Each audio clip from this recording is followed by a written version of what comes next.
नमस्कार दोस्तों, स्वागत है आपका स्टडी फॉर सिविल सर्विसेज में। आरओ के बिल्कुल नए पैटर्न की टेस्ट सीरीज है। ये नए पैटर्न के हिसाब से 200 क्वेश्चन आएंगे, एक ही पेपर होगा, एक बार में ही करना होगा। ठीक है, 140 पहले जीएस करेंगे, 60 हिंदी करेंगे, पहले ही अलग अलग होता था।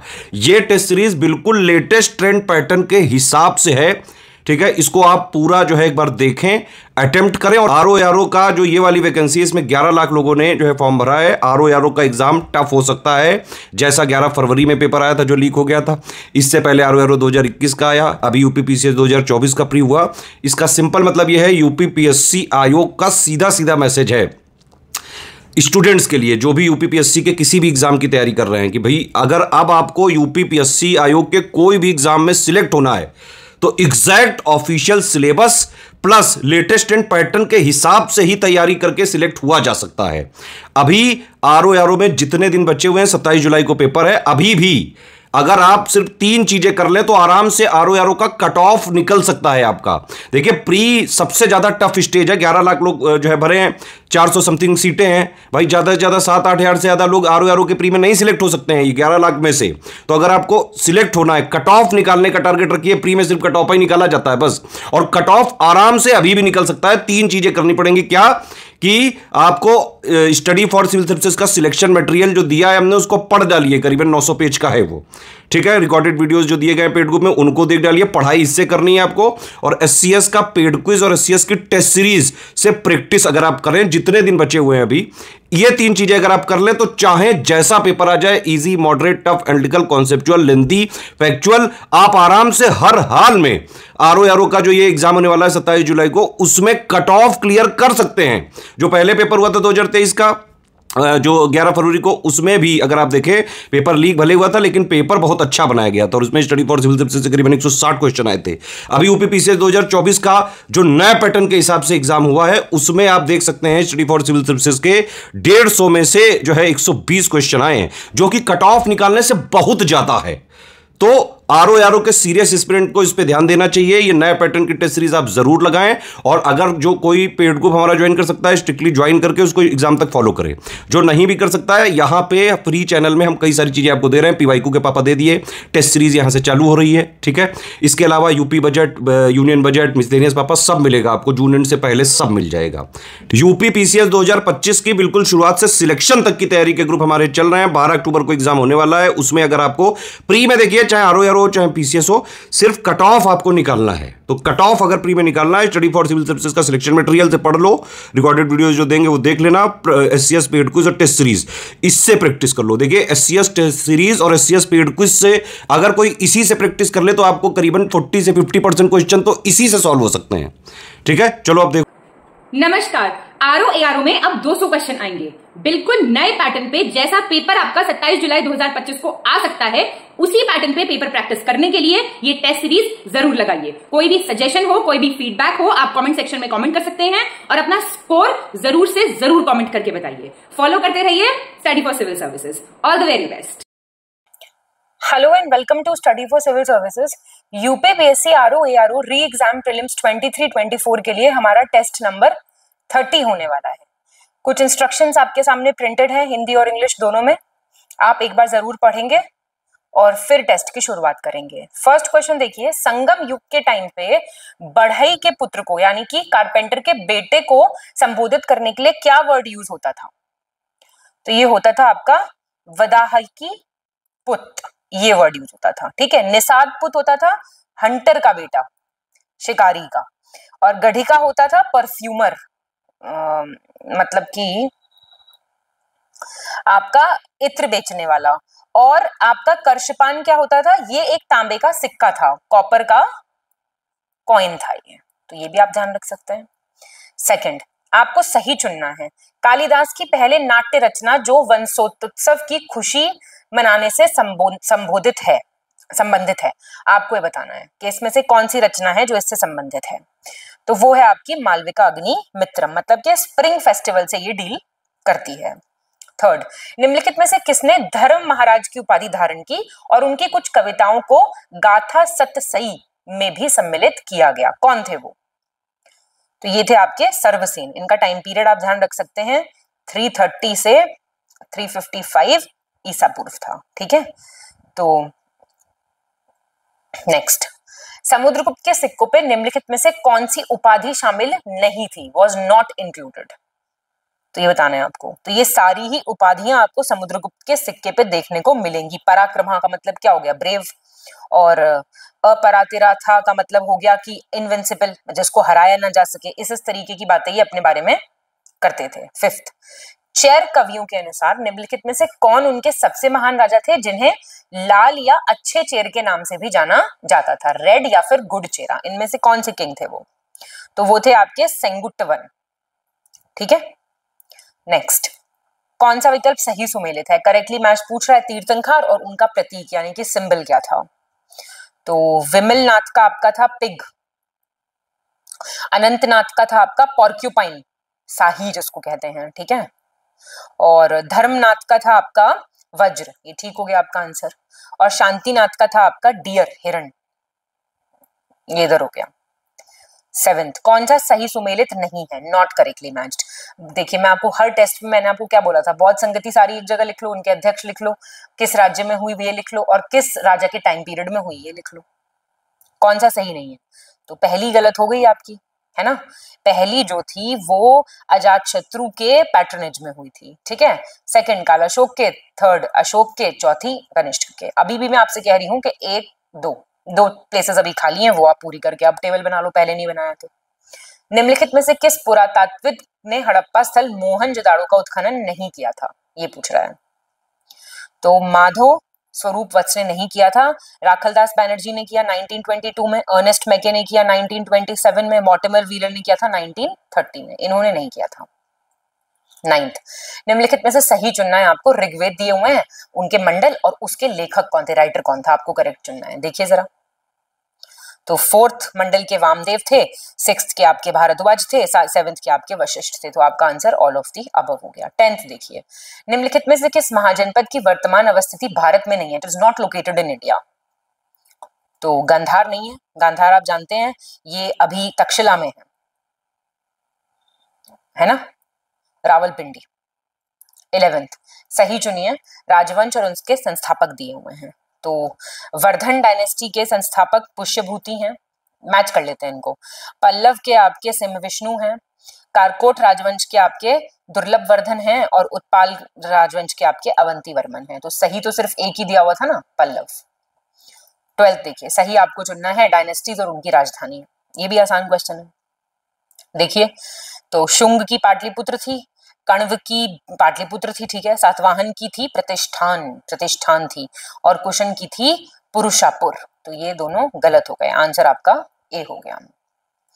13 देखिए, सही आपको चुनना है विजेता और युद्ध, मतलब कौन सा युद्ध किसने जीता। मैं हर युद्ध में आपको कहती हूँ कि किस किस के बीच में लड़ा गया, वर्सेस और विनर, आपको ध्यान रखना है, ईयर याद रखना है आपको। तो मोहम्मद गौरी ने सेकंड बैटल ऑफ तरेन जीता था, हाँ ठीक है बात। और बाबर ने जीता था आपका पहला युद्ध पानीपत का, अकबर ने जीता था दूसरा युद्ध पानीपत का, और अहमद शाह अब्दाली ने जीता था तीसरा युद्ध पानीपत का। तो आपका आंसर सी हो गया, सारे सही हैं। 14th, कालानुक्रमिक क्रम यानी कि क्रोनोलॉजिकल ऑर्डर में आपको युद्धों को अरेंज करना है, आपको ईयर पता है तो बहुत बढ़िया। तो चौसा आपका आंसर तो बी हो गया इसका, ठीक है। तो सबसे पहले तो खानवा का युद्ध आपका कब हुआ, 1527, नहीं खानवा नहीं, हाँ। तो बाबर, घाघरा हुआ आपका, घाघरा देखो सबसे पहले 1529, और चौसा हुआ आपका 1539। किसके बीच में हुआ, कौन जीता, ये कमेंट करके बताओगे मुझे। सेमल का युद्ध आपका हुआ 1544, और बिलग्राम का युद्ध आपका हुआ था, कन्नौज का भी कहते हैं इसको, 1540। ठीक है, 15th गलत आपको चुनना है, इनकरेक्ट। कौन से मंदिर किस राजवंश के टाइम पे बने थे ये पूछ रहा है, गलत इनकरेक्ट चुनना है इसमें आपको। क्या हो जाएगा, हजार स्तंभ आपका ककातिया के टाइम का है, बृहदेश्वर आपका है कहाँ पे, ये वारंगल में है। बृहदेश्वर आपका चोल डायनेस्टी के टाइम का है, तंजावुर में है ये। कैलाशनाथ मंदिर आपका पल्लव डायनेस्टी के टाइम का है, आपका ये वहां है तमिलनाडु में। और हजारा राम मंदिर आपका विजयनगर डायनेस्टी के टाइम का है, हम्पी कर्नाटका में है। तो होंगे तो सारे सही, नॉट करेक्ट तो कोई नहीं बैठ रहा है ना। कैलाशनाथ आपका पल्लव का है, कांचीपुरम, और हजारा राम आपका विजयनगर। ठीक है ये सारे, ठीक है। और 1000 पिलर आपका काकतीय राजवंश का है, बृहदेश्वर आपका चोल का है तंजावर में, ठीक है। 16th, विजयनगर साम्राज्य के प्रशासन में लेखपाल के लिए निम्नलिखित में से कौन सा वर्ड यूज होता था अकाउंटेंट के लिए? रायसानी, कार्निकम, अथानवे, पाडिकवल। तो ये कार्निकम यूज होता था वर्ड। 1592 में अकबर ने निम्नलिखित में से किस क्षेत्र के खिलाफ अभियान का नेतृत्व किया था? तो ये उड़ीसा के खिलाफ किया था नेतृत्व, ठीक है। गलत आपको चुनना है यहाँ पे, ये दिए हुए हैं ऑथर्स और उनकी बुक्स, तो आप बताइए। अबुल फजल की ऐन अकबरी है और अब्दुल रहीम खाने खाना की है बाबरनामा का तुर्की में अनुवाद, ठीक है, तुर्की में अनुवाद, ये भी ठीक है। और मिर्जा अजीज नहीं, इन्होंने ही, अबुल फजल ने ही ट्रांसलेट की थी लीलावती फारसी में, तो दूसरा आपका गलत हो गया। 19, निम्नलिखित में से कौन सी पुस्तक महान विद्वान दारा द्वारा नहीं लिखी गई? दारा ने कौन सी किताब नहीं लिखी है? तो ये फुतूहते ए अलामगीरी नहीं लिखी है, ठीक है। ईश्वर दास नागर ने लिखी है ये। 20th, मुगल काल में विदेश मामलों के विभाग के लिए कौन सा वर्ड यूज होता था? तो ये था दीवाने रसलात मुहतासिब, ये वर्ड यूज होता था। वजारत तो रेवेन्यू का हो गया, इंशा किसका हो गया? इंशा आपका गवर्नमेंट पेपर्स वाला हो गया, कजा आपका जस्टिस का हो गया, न्याय का विभाग हो गया। 21, सही आपको चुनना है, एक्ट्स दिए हुए हैं, उनका ईयर दिया हुआ है। पिट्स इंडिया एक्ट 1784 का है, बताने की तो बात ही नहीं रही है अभी। रोहिला युद्ध 1774 में हुआ, सालबाई की संधि 1782 में हुई थी, ठीक है। एशियाटिक सोसाइटी की स्थापना 1784 में हुई। 22, कालानुक्रमिक क्रम में व्यवस्थित कीजिए कुछ संधियां, कुछ युद्ध, और ये सब दिए हुए हैं, देखिए आप जरा।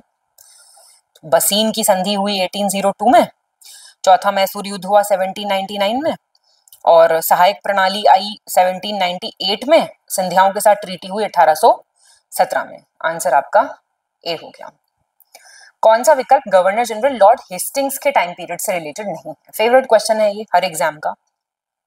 तो सुगौली की संधि हुई थी आपकी 1816 में, ठीक है। ये बॉम्बे प्रेसिडेंसी का निर्माण, ठीक है। रायतवाड़ी प्रथा, ठीक है। और सिंध का विलय, ये इनके टाइम का नहीं, ये है एलन बरो के टाइम का, एलन बरो। 24, निम्नलिखित में से किस वाइसरॉय के शासनकाल के दौरान कलकत्ता, बंबई, मद्रास में उच्च न्यायालय स्थापित हुए थे? और कलकत्ता, बंबई और मद्रास में उच्च न्यायालय कब स्थापित हुए थे? ईयर भी पूछ रहा है ये हाई कोर्ट्स के। तो ये लॉर्ड जॉन लॉरेंस थे और 1865 का साल था, ये भी आपको याद रखना है। 25, इन गवर्नर जनरलों को आपको कालानुक्रमिक क्रम में व्यवस्थित करना है। मेटकैफ की स्पेलिंग यहाँ पे गलत है, कोई बात नहीं। तो देखिए आप, लॉर्ड मेटकैफ का टाइम पीरियड क्या है? 1835 से, तो पूरा ही याद कीजिए, 36। ऑकलैंड आपकी 1836 से 1842, एलन बेरो अभी ऊपर देख के आए हो 42 से 1844, और लॉर्ड हार्डिंग 1 आपकी 1844 से 1848, ठीक है। तो आंसर डी हो गया, कोई नहीं है इसमें से अरेंजमेंट मतलब। 26, विषम ऑड चुनना है आपको, चुनिए। तो स्ट्रैची का जो कमीशन बना था 1878 का था, राजकीय उपाधि अधिनियम आपका 1876 का है, ये आपका आंसर हो गया। वर्नाकुलर प्रेस एक्ट और आर्म्स एक्ट बिल्कुल ठीक दिया हुआ। 27, आपको सही चुनना है, वाइसरॉयज और उनके टाइम पे क्या हुआ। तो नॉर्थ ब्रोक के टाइम पे कूका मूवमेंट हुआ था, ठीक है। रिपन के टाइम पे ये हुआ था, एल्बर्ट कंट्रोवर्सी का विवाद। और बताइए आप, नेशनल कांग्रेस के टाइम पे कौन थे? डफरिन था, क्लियर। और आपका ड्यूरैंड कमीशन के टाइम पे लैंड्सडाउन थे। 28, कालानुक्रमिक क्रम में व्यवस्थित करें। फिर से कुछ एक्ट्स हैं, कुछ चीजें दी हुई हैं, वो आपको देखनी है, पॉज कर लिया करो तुरंत अपना सॉल्व करने के लिए। तो प्राचीन स्मारक संरक्षण अधिनियम आपका 1904 का है, मुस्लिम लीग 1906 की है, बंगाल प्रेसिडेंसी 1911, हिंदू महासभा 1915। 29, कौन सा विकल्प सही सुमेलित नहीं है? 1857 के विद्रोह के बारे में नॉट करेक्टली मैच्ड। सेंटर्स और इंडियन रिवोल्यूशनरीज कौन कहां पे नेतृत्व कर रहे थे? बरेली में कर रहे थे आपके खान बहादुर, क्लियर। बिहार में कुंवर सिंह थे, फैजाबाद में थे मौलवी अहमदुल्ला, ये बख्त खान दिल्ली में थे, ठीक है। बागपत में शाहमल। 30, डैश में वाइसरॉय डैश के शासनकाल में बर्मा को विलय किया गया था। मैं पता नहीं कितनी बार ये क्वेश्चन करा दिया है। डफरिन 1885 में, ठीक है। 31 कौन सा सही सुमेलित है? करेक्टली मैच पूछ रहा है, नदियां और उनकी सहायक नदियां। तो महानदी की तो हसदेव है, दामोदर की है बराकर, नर्मदा की है हिरन, ताप्ती की है गिरना। 32 गलत चुनना है आपको। दर्रे दिए हुए हैं, वो कहां से किसको जोड़ते हैं ये बताना है आपको। तो बोमडीला जोड़ता है आपका अरुणाचल को भूटान से, नाथुला जोड़ता है सिक्किम को तिब्बत से, मुलिंगला जोड़ता है उत्तराखंड को तिब्बत से। UK to Tibet, C is your answer. शिवकीला हिमाचल को तिब्बत से। 33 किस पर्वत श्रृंखला की लंबाई इनमें से सबसे ज्यादा है? लंबाई पूछ रहा है। तो ये पश्चिमी घाट है, पूरी रेंज बहुत लंबी है, ये सब लगभग 1600 किलोमीटर लंबी इनमें से। 34 गलत आपको चुनना है। नदियां और उनके स्रोत दिए हुए, कौन सी नदी कहां से निकलती है? तो गंडक कहां से आ रही है? तिब्बत नेपाल से आ रही है, ठीक है। रामगंगा गढ़वाल से आ रही है, बेतवा आपकी भोपाल से निकल रही है, सोन कहां से? अमरकंटक के पठार से निकल रही है, अमरकंटक, याद रखना। 35 गलत चुनना है आपको, इसमें भी बांध दिए हुए हैं, डैम्स दिए हुए हैं और वो कहां पे अवस्थित हैं देखना है आपको। कोहिरा बांध आपका बिहार का है, असम का नहीं है ये। सोमशीला बांध आपका हिमाचल प्रदेश का है, तो आंसर मिल गया। और ठीक है, नहीं आंध्र प्रदेश का है, सॉरी ये आंध्र प्रदेश कर लीजिए इसको। हिमाचल का चमेरा बांध है, ठीक दिया हुआ है ये, और झारखंड का पंचेत है, ठीक। आंध्र। 36 कौन सा विकल्प सही सुमेलित नहीं है कह रहा है? कंट्री का नाम और उसकी ऑफिशियल लैंग्वेज, आधिकारिक भाषा पूछ रहा है, क्या है? आइवरी कोस्ट की क्या है? फ्रेंच। जॉर्डन में अरबिक है, मेक्सिको में आपकी स्पेनिश है, ऑस्ट्रिया में आपकी अंग्रेजी नहीं है, जर्मन है, ये ध्यान रखिएगा। 37 सही आपको चुनना है। आसान क्वेश्चन है ये, common name, chemical name. Sodium bicarbonate है बेकिंग सोडा, सोडियम सल्फेट है ग्लोबर सॉल्ट, पोटेशियम कार्बोनेट है पर्ल ऐश, और सोडियम क्लोराइड है आपका टेबल सॉल्ट। Easy question. किस अंतरराष्ट्रीय संगठन का मुख्यालय इनमें से फ्रांस में है? ये बताना है आपको। एशियन इंफ्रास्ट्रक्चर इन्वेस्टमेंट बैंक का है बीजिंग में, सारे तो पढ़ने ही पड़ेंगे। रेड क्रॉस का कहां पे है? जेनीवा में है, स्विट्जरलैंड। और संयुक्त राष्ट्र शैक्षिक वैज्ञानिक सांस्कृतिक संगठन का कहां पे है? पेरिस में। और पेरिस कहां पे है? फ्रांस में, आंसर आ गया। और नाटो का कहां पे है? ब्रुसेल्स। ब्रुसेल्स कहां पे है जगह? बेल्जियम। कौन सा विकल्प सही है? करेक्टली मैच पूछ रहा है, ये पक्षी अभ्यारण्य दिए हैं आपको, देखिए। तो आंध्र प्रदेश में है आपकी नेलापट्टू, कर्नाटका में है रंगथिट्टू, केरल में है आपकी थाटेगढ़, और तमिलनाडु की है आपकी चित्रांगुडी। ये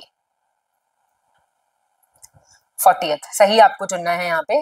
ये कुछ अखबार दिए हुए हैं और वो कहाँ से पब्लिश होते थे ये पूछ रहा है ये। तो इंडियन सोशियोलॉजिस्ट लंदन से होता था पब्लिश, श्यामजी कृष्ण वर्मा द्वारा। वंदे मातरम पेरिस से मैडम भिकाजी कामा करती थी। फ्री हिंदुस्तान आपका वैंकूवर तारकनाथ दास, और तलवार था आपका वीरेंद्र चट्टोपाध्याय का बर्लिन से। All are correct. 41 कौन सा अफ्रीकी देश मकर रेखा यानी ट्रॉपिक ऑफ कैप्रिकॉन से नहीं गुजरता है? इनमें से बताइए। तो ये तो सारे गुजरते हैं, देखिए। साउथ अमेरिका से अर्जेंटीना, ब्राजील, चिले, पैराग्वे। अफ्रीका से Namibia, Botswana, south Africa, Mozambique और मेडागास्कर। और ऑस्ट्रेलिया से ऑस्ट्रेलिया है। 42 कौन सा राज्य म्यांमार की सीमा को स्पर्श करता है इसमें से? तो अरुणाचल प्रदेश, नागालैंड, मिजोरम और मेघालय। तो मणिपुर नहीं है, बस 1 2 3 आंसर हो जाएगा, है ना? नहीं 1 2 4 मणिपुर है, सॉरी मणिपुर है, मेघालय नहीं। 1 2 4 मेघालय की जगह है मिजोरम। 43 किस पवन की प्रकृति ठंडी नहीं है? कोल्ड नेचर नहीं है इनमें से किस विंड का?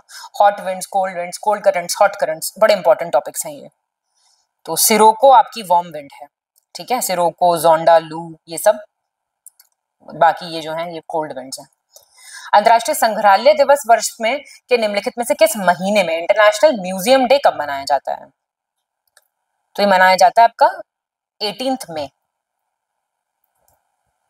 45 कौन सा विकल्प सही सुमेलित नहीं है? ये फिर से आ गया। ईयर्स और कौन सा क्या डिक्लेयर किया गया था? 2009 क्या है, नेचुरल फाइबर्स का है, ठीक है। 2010 है बायोडाइवर्सिटी का, पारिवारिक खेती का, ठीक है, मिलेट्स का, ठीक है। 46 कौन सी समिति संविधान सभा की लघु समिति यानी कि माइनर कमिटीज में से एक नहीं थी? तो प्रक्रिया नियम यानी कि रूल्स ऑफ प्रोसीजर नहीं थी, ठीक है, बाकी थी। 47 सही चुनना है आपको, ड्राफ्टिंग कमेटी के बारे में बताना है। बीएल मित्तर के स्थान पे एन माधव राव चुने गए थे, जिनको अस्वस्थता के कारण इस्तीफा देना पड़ा था। टीटी कृष्णमाचारी को डीपी खेतान के स्थान पर चुना गया था, उनकी मृत्यु हुई थी 1948 में। तो ये बातें दोनों ठीक है बिल्कुल।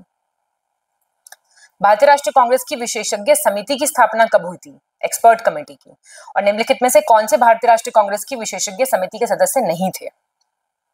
तो 1946 में हुई थी, ठीक है। और इसमें थे जवाहरलाल नेहरू जी थे चेयरमैन, असफ अली थे, के एम मुंशी थे, गोपाला स्वामी अयंगर थे, केटी शाह थे, डीआर गडगिल थे, हुमायूं कबीर थे और के संथानम थे, ये नहीं थे। 49 कौन सा राज्य नर्मदा जल विवाद न्यायाधिकरण के अंतर्गत आता है? जो भी ट्राइब्यूनल का क्वेश्चन आता है उसमें यही पूछता है, स्टेट्स कौन से आते हैं। तो राजस्थान, गुजरात और एमपी ये आते हैं आपके। 1 2 3 आंसर आपका। निम्नलिखित में से किस उच्च न्यायालय के प्रादेशिक क्षेत्राधिकार के अंतर्गत कोई भी संघ राज्य क्षेत्र नहीं आता है? बताइए। तो कर्नाटका हाईकोर्ट के अंडर नहीं आता है। कर्नाटका में आपके कर्नाटका हाईकोर्ट में सिर्फ कर्नाटका आता है, ठीक है। कलकत्ता में वेस्ट बंगाल और अंडमान निकोबार आ जाता है। फिर आपका केरला में केरला लक्षद्वीप आ जाता है, तो लक्षद्वीप हो गया यूटी। और मद्रास में आपका तमिलनाडु और पुडुचेरी आ जाता है। अच्छा क्वेश्चन है ये, सही चुनिए। कहाँ से कौन सा फीचर बोरो किया गया है ये पूछ रहा है ये। तो राष्ट्रपति पर महाभियोग कहाँ से लिया गया है? अमेरिका से लिया गया है। और आपका राष्ट्रपति की जो निर्वाचन पद्धति है ये कहाँ से ली गई है? आयरिश कॉन्स्टिट्यूशन से ली गई है। आयरिश, सॉरी, तो आंसर सिर्फ ए सही है, ये आयरिश से ली गई है। और संसद के दोनों सदनों की जो संयुक्त बैठक है ये ऑस्ट्रेलिया से ली गई है, इंटरचेंज कर लीजिए। 52 में आपको गलत चुनना है। कौन से संशोधन अधिनियम से क्या जोड़ा गया था ये आपको देखना है ना। तो देख लीजिए आप, 10वीं अनुसूची 52 से, ठीक है। और 11वीं अनुसूची जो जोड़ी गई थी 73 1992 से, और 12वीं 74 1992 से, ठीक है। 1992 में ही तो आया था ये, तो थर्ड आपका गलत हो गया। सही आपको चुनना है। कुछ भाग दिए हुए हैं parts of the constitution, part जरूर पूछता ही पूछता है, देखिए सही आपको चुनना है, ठीक है। पार्ट 8 क्या है? पार्ट 8 है आपका संघ राज्य क्षेत्र। 9 क्या है? 9 आपका पंचायत है। 9A क्या है? नगर पालिकाएं हैं। ये आपका ठीक दे रखा है बस। आसान है कि नहीं है ये टेस्ट? अब तो बता दो। निम्नलिखित में से कौन से विषय भारतीय संविधान की राज्य सूची यानी कि स्टेट लिस्ट का हिस्सा नहीं है? तो बताइए। ये शिक्षा और वन नहीं है, ये कॉन्करेंट लिस्ट में आते हैं। 55 निम्नलिखित में से किस पद को वरीयता तालिका के अनुसार सबसे अंत में, टेबल ऑफ प्रेसिडेंस दिया हुआ है, सबसे एंड में कौन आएगा? तो ये आपके न्यायवादी आएंगे एंड में बाकियों से। तो 56 15 अक्टूबर 2024 को निम्नलिखित में से किसने वर्चुअल माध्यम से शेतकारी समृद्धि विशेष किसान रेलगाड़ी का शुभारंभ किया है? तो क्या आपके श्री अश्विनी वैष्णव जी ने, ठीक है, रेलवे मंत्री हैं। ये आपकी देवलाली से दानापुर चलेगी महाराष्ट्र में। 57 कौन सा सही है पूछ रहा है। तो केंद्र शिक्षा मंत्री ने अक्टूबर में नई दिल्ली में स्वास्थ्य सेवा, कृषि और टिकाऊ शहरों पर केंद्रित 3 AI उत्कृष्टता केंद्र की स्थापना की है। और तेलंगाना बन गया है तीसरा स्टेट जो कि कास्ट सर्वे करेगा, आंध्र प्रदेश और बिहार के बाद। तो ये आपके सही हो गए दोनों। रक्षा मंत्री श्री राजनाथ सिंह ने अक्टूबर में तेलंगाना के किस जिले के पुडूर मंडल में दामागुंडम रिजर्व फॉरेस्ट साइट पर भारतीय नौसेना के एक नए बहुत कम आवृत्ति स्टेशन की आधारशिला रखी है? तो ये रखी है आपकी विक्राबाद। 59 निम्नलिखित में से किसने मोहाली में भारत के पहले bio manufacturing institute, brick national agri food bio manufacturing institute है, उसके नए परिसर का उद्घाटन किया है? तो किया आपके डॉक्टर जितेंद्र सिंह ने। 60 देखिए, भारत किस देश को पीछे छोड़ यूरोप का शीर्ष रिफाइंड ईंधन आपूर्तिकर्ता देश बन गया है? तो ये सऊदी अरब को छोड़ के अब हम लोग सप्लाई कर रहे हैं। 61 करेक्ट देखना आपको। ठोसों में ऊष्मा का स्थानांतरण चालन विधि से होता है, कंडक्शन मेथड से होता है। और द्रवों में होता है संवहन से यानी कि कन्वेक्शन से। और गैसेस में होता है स्थानांतरण विकिरण विधि से, रेडिएशन से। कौन सा सही है? पहला, दूसरा सही है। तो देखिए, जो एक जगह से दूसरी जगह तक हीट 3 प्रोसेसेस से ट्रांसफर कर सकती है जो यहाँ पे दिया हुआ है। सॉलिड्स में कंडक्शन, लिक्विड्स में कन्वेक्शन और रेडिएशन से हीट ट्रांसफर करने के लिए कोई माध्यम चाहिए ही नहीं एक्चुअली, ठीक है। 62 गलत चुनना है आपको। द्रवों को गर्म किए जाने पर उनके आयतन में यानी कि वॉल्यूम बढ़ जाती है उनकी। जब पानी को 0 से 4 डिग्री तक गर्म किया जाता है तो उसका वॉल्यूम कम हो जाता है। -4 डिग्री के तापमान के बाद ही जल के आयतन में वृद्धि होती है और 0 डिग्री पे जल का जो घनत्व है वो आपका ये 4 डिग्री माइनस नहीं अधिकतम होता है। डी गलत हो गया। डेंसिटी ऑफ वाटर मैक्सिमम होती है भाई 4 डिग्री पे। तो बहुत फेमस क्वेश्चन है, 0 डिग्री कैसे हो जाएगा।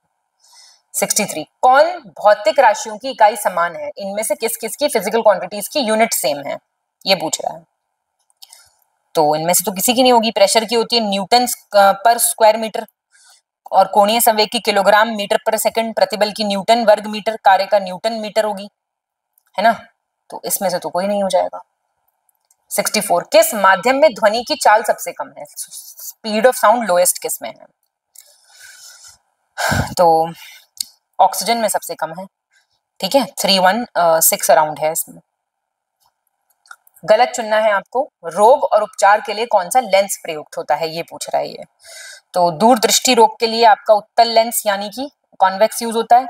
निकट दृष्टि दोष के लिए आपका यूज होता है कॉनकेव, ठीक है, अवतल। मोतियाबिंद के लिए आपका, देखिए मोतियाबिंद के लिए आपको सिर्फ सर्जरी करानी पड़ेगी, उजाला हटाया ही जाता है, कोई लेंस वेंस नहीं यूज होगा। और इसके लिए आपका बेलनाकार, ये भी ठीक है। कौन सी घटना अपवर्तन के कारण यानी कि रिफ्रैक्शन के कारण होती है इनमें से।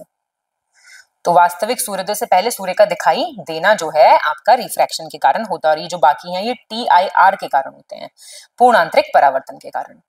67 आवर्त सारणी में निम्नलिखित में से किस तत्व की परमाणु संख्या अन्य 3 तत्वों से ज्यादा है।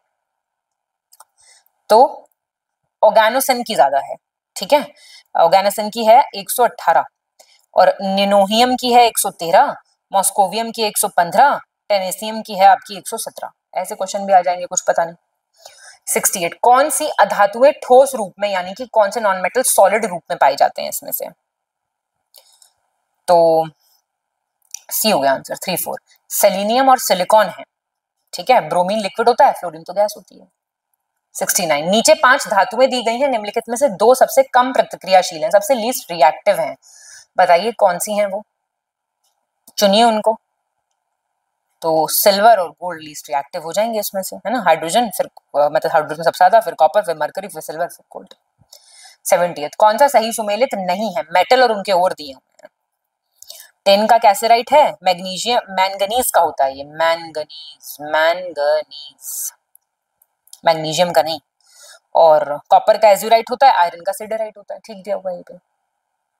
71 हवाई जहाज के ढांचे के निर्माण में निम्नलिखित में से किस मिश्र धातु का उपयोग किया जाता है। तो आपका आंसर बी हो जाएगा, मैग्नीशियम का और ड्यूरालुमिन का, ठीक है। 72 सही आपको चुनना है, करेक्ट, ये बताना है आपको कौन सी बीमारी किससे होती है, सही चुनना है हमको इसमें। तो घरेलू मक्खी से होता है टाइफाइड, रैट फ्ली से होता है बिबोनिक प्लेग, सैंड फ्लाई से होता है काला अजर, जो कि आपका आंसर मिल गया, सीसी मक्खी से हो जाती है अफ्रीकन स्लीपिंग सिकनेस। 73 गलत चुनना है आपको। आपको बताना है ये सारी जो चीजें दी हुई हैं ये कहां से हमें प्राप्त होती हैं। तो ओपियम मिलता है आपका पोस्ता के कच्चे फल से, कुनैन मिलता है सिनगोना की छाल से, और आपका ये रेसरप्रीन कहां से मिलता है, ये जड़ों से मिलता है आपकी राउवोल्फिया की जड़ से मिलता है ये, ठीक है। आंसर तो मिल गया आपको। और कत्था मिलता है एकेसिया पौधे की लकड़ी से। एक वयस्क पुरुष में लाल रक्त कोशिकाओं की सामान्य संख्या कितनी हो सकती है और वयस्क महिला में कितनी हो सकती है। रेड ब्लड सेल्स का काउंट पूछ रहा है फीमेल मेल्स में। तो 6 और 5 एंड प्लीज ये यूनिट नोट कर लेना, ठीक है, क्योंकि एग्जाम में अलग से क्वेश्चन भी पूछ सकता है। निम्नलिखित में से कौन सा विटामिन पानी में घुलनशील विटामिन नहीं, not a water soluble vitamin. तो कैल्सीफेरॉल नहीं है, बाकी तो है, ये तो फैट सॉल्युबल है, ठीक है। 76 सही चुनना है आपको, विटामिन और डिजीज दिए हुए हैं। तो B2 से आपकी होती है एरिबोफ्लेविनोसिस, करेक्ट। B5 की कमी से पैरास्थीसिया, और E नहीं, ये D की कमी से होता है ऑस्टमेल्शिया। कितनी बार ये क्वेश्चन हम कर चुके हैं, तो पहला और दूसरा सही है। 77 कौन से रोग प्रोटोजोआ के कारण होते हैं? Protozoan causing diseases. तो मलेरिया किससे होता है? मलेरिया होता है इसी से, ठीक है। और आपका मतलब एमेबिक डिसेंट्री हो जाता है और स्लीपिंग सिकनेस होता है, ठीक है। फिलेरिया आपका वर्म से होता है, वर्म, है ना। वर्म को क्या कहते हैं? वो कृमि से होने वाला रोग है ये। 78 सही चुनिए। वैक्सीन दी हुई है और वो किसने आविष्कार किया ये बता रहे हैं। प्लेग वैक्सीन आपकी वोल्डमर हैफिकिन, ये ऐसे। पोलियो आपकी आप जानते हैं Salk. Rubella vaccine Maurice Hilleman और anthrax vaccine Louis Pasteur. Answer आ गया आपका 79। गलत आपको चुनना है। ये कौन सी ऑर्गेनाइजेशन कौन से इंडेक्सेस वगैरह को रिलीज करती है? तो गलत चुनना है, सॉरी, सही नहीं, गलत चुनना है। जलवायु परिवर्तन वाला जर्मन वॉच करता है, और डेथ पेनल्टी एमनेस्टी इंटरनेशनल करता है, भ्रष्टाचार धारणा सूचकांक करता है ट्रांसपेरेंसी इंटरनेशनल। तो कोई गलत है ही नहीं इसमें से। 80 देखिए, विषम विकल्प आपको चयन करना है। ऑड ऑप्शंस बैंक्स और उनके हेडक्वार्टर्स दिए हुए हैं। तो पेमेंट ये पेटीएम पेमेंट का आपका नोएडा है, आंसर आ गया। फिनो का मुंबई है, जियो का मुंबई है, आदित्य बिरला मुंबई। 81 कालानुक्रमिक क्रम में इनको व्यवस्थित करना है आपको ये पता होने चाहिए इनके। बोटानिकल सर्वे ऑफ इंडिया कहाँ पे है? कोलकाता में 1890। जूलॉजिकल सर्वे कोलकाता में है, 1916 का है। एनिमल वेलफेयर बोर्ड चेन्नई में है, 1962 हेडक्वार्टर है इसका। और ये देहरादून में है, देहरादून 1982। बी आपका आंसर हो गया। 82 गलत आपको चुनना है। इंटरनेशनल ऑर्गेनाइजेशंस और उनके हेडक्वार्टर दिए हुए हैं, गलत बताइए आप मुझे देख के। तो मजा आना चाहिए आपको टेस्ट सॉल्व करने में। ग्रीन पीस का एम्स्टरडेम नीदरलैंड्स में है, world wide fund for nature का ग्लैंड में है। तो आंसर ही मिल गया है। तो ग्लैंड कहाँ पे है? स्विट्जरलैंड। आईयूसीएन का है आपका ग्लैंड स्विट्जरलैंड, और यूनेप का है आपका नैरोबी केन्या। 83 1986 का पर्यावरण संरक्षण अधिनियम संविधान के अंतर्गत पारित किया गया कौन से आर्टिकल के अंडर ये एक्ट आया था? रट लो बिल्कुल। 253 नींद में पूछे कोई बता देना तुरंत। गलत चुनना है आपको। कमिटीज दी हुई हैं और वो किससे संबंधित हैं? तो रामकृष्णा जो है वो विनिवेश की है, और भागवती है आपकी एग्रीकल्चरल। हाँ, इसमें आपको गलत चुनना है ना। तो ये एग्रीकल्चर क्रेडिट की है आपकी खुसरो समिति आई थी एक। राजा चलिया आपकी ठीक दे रखा है, धारिया ठीक दे रखा है। 85 कौन सा विद्रोह इनमें से सबसे पहले हुआ था? डेट पता होनी चाहिए। तो 34th 1844 में, 22nd का 1849 में, 66th का हुआ था 1850 था, यस। 37th का था 1852। क्या हो जाएगा आंसर? 86 निम्नलिखित में से कौन सा क्षेत्र 1831 में हुए कोल विद्रोह से प्रभावित नहीं था? कोल म्यूटनी कहां नहीं हुई थी? तो मयूरभंज नहीं था। देखिए, रांची, सिंहभूम, हजारीबाग, पलमाऊ और मानभूम, ठीक है। बूधो भगत नाम सुना है? वो इसी से संबंधित थे। 87 गलत चुनना है आपको। विद्रोह और उनके लीडर देखिए जरा। खोंड विद्रोह आपका चकरा बिसोई, ठीक है। कच्छ आपका है, कच्छ से संबंधित थे आपके राव भारमल, ये भी ठीक है। और सिंहफोस से संबंधित थे निरांग फिडू, सारे सही हैं। 88 सही चुनना है आपको। करेक्ट कौन से युद्ध के बाद कौन सी संधि साइन हुई थी ये पूछ रहा है। तो पहले कर्नाटक के बाद ट्रीटी ऑफ एलेक्स-एपल हुई थी, द्वितीय कर्नाटक युद्ध के बाद ट्रीटी ऑफ पौंडीचेरी हुई थी, और थर्ड के बाद पेरिस हुई थी। तो पहला सही है ना सिर्फ।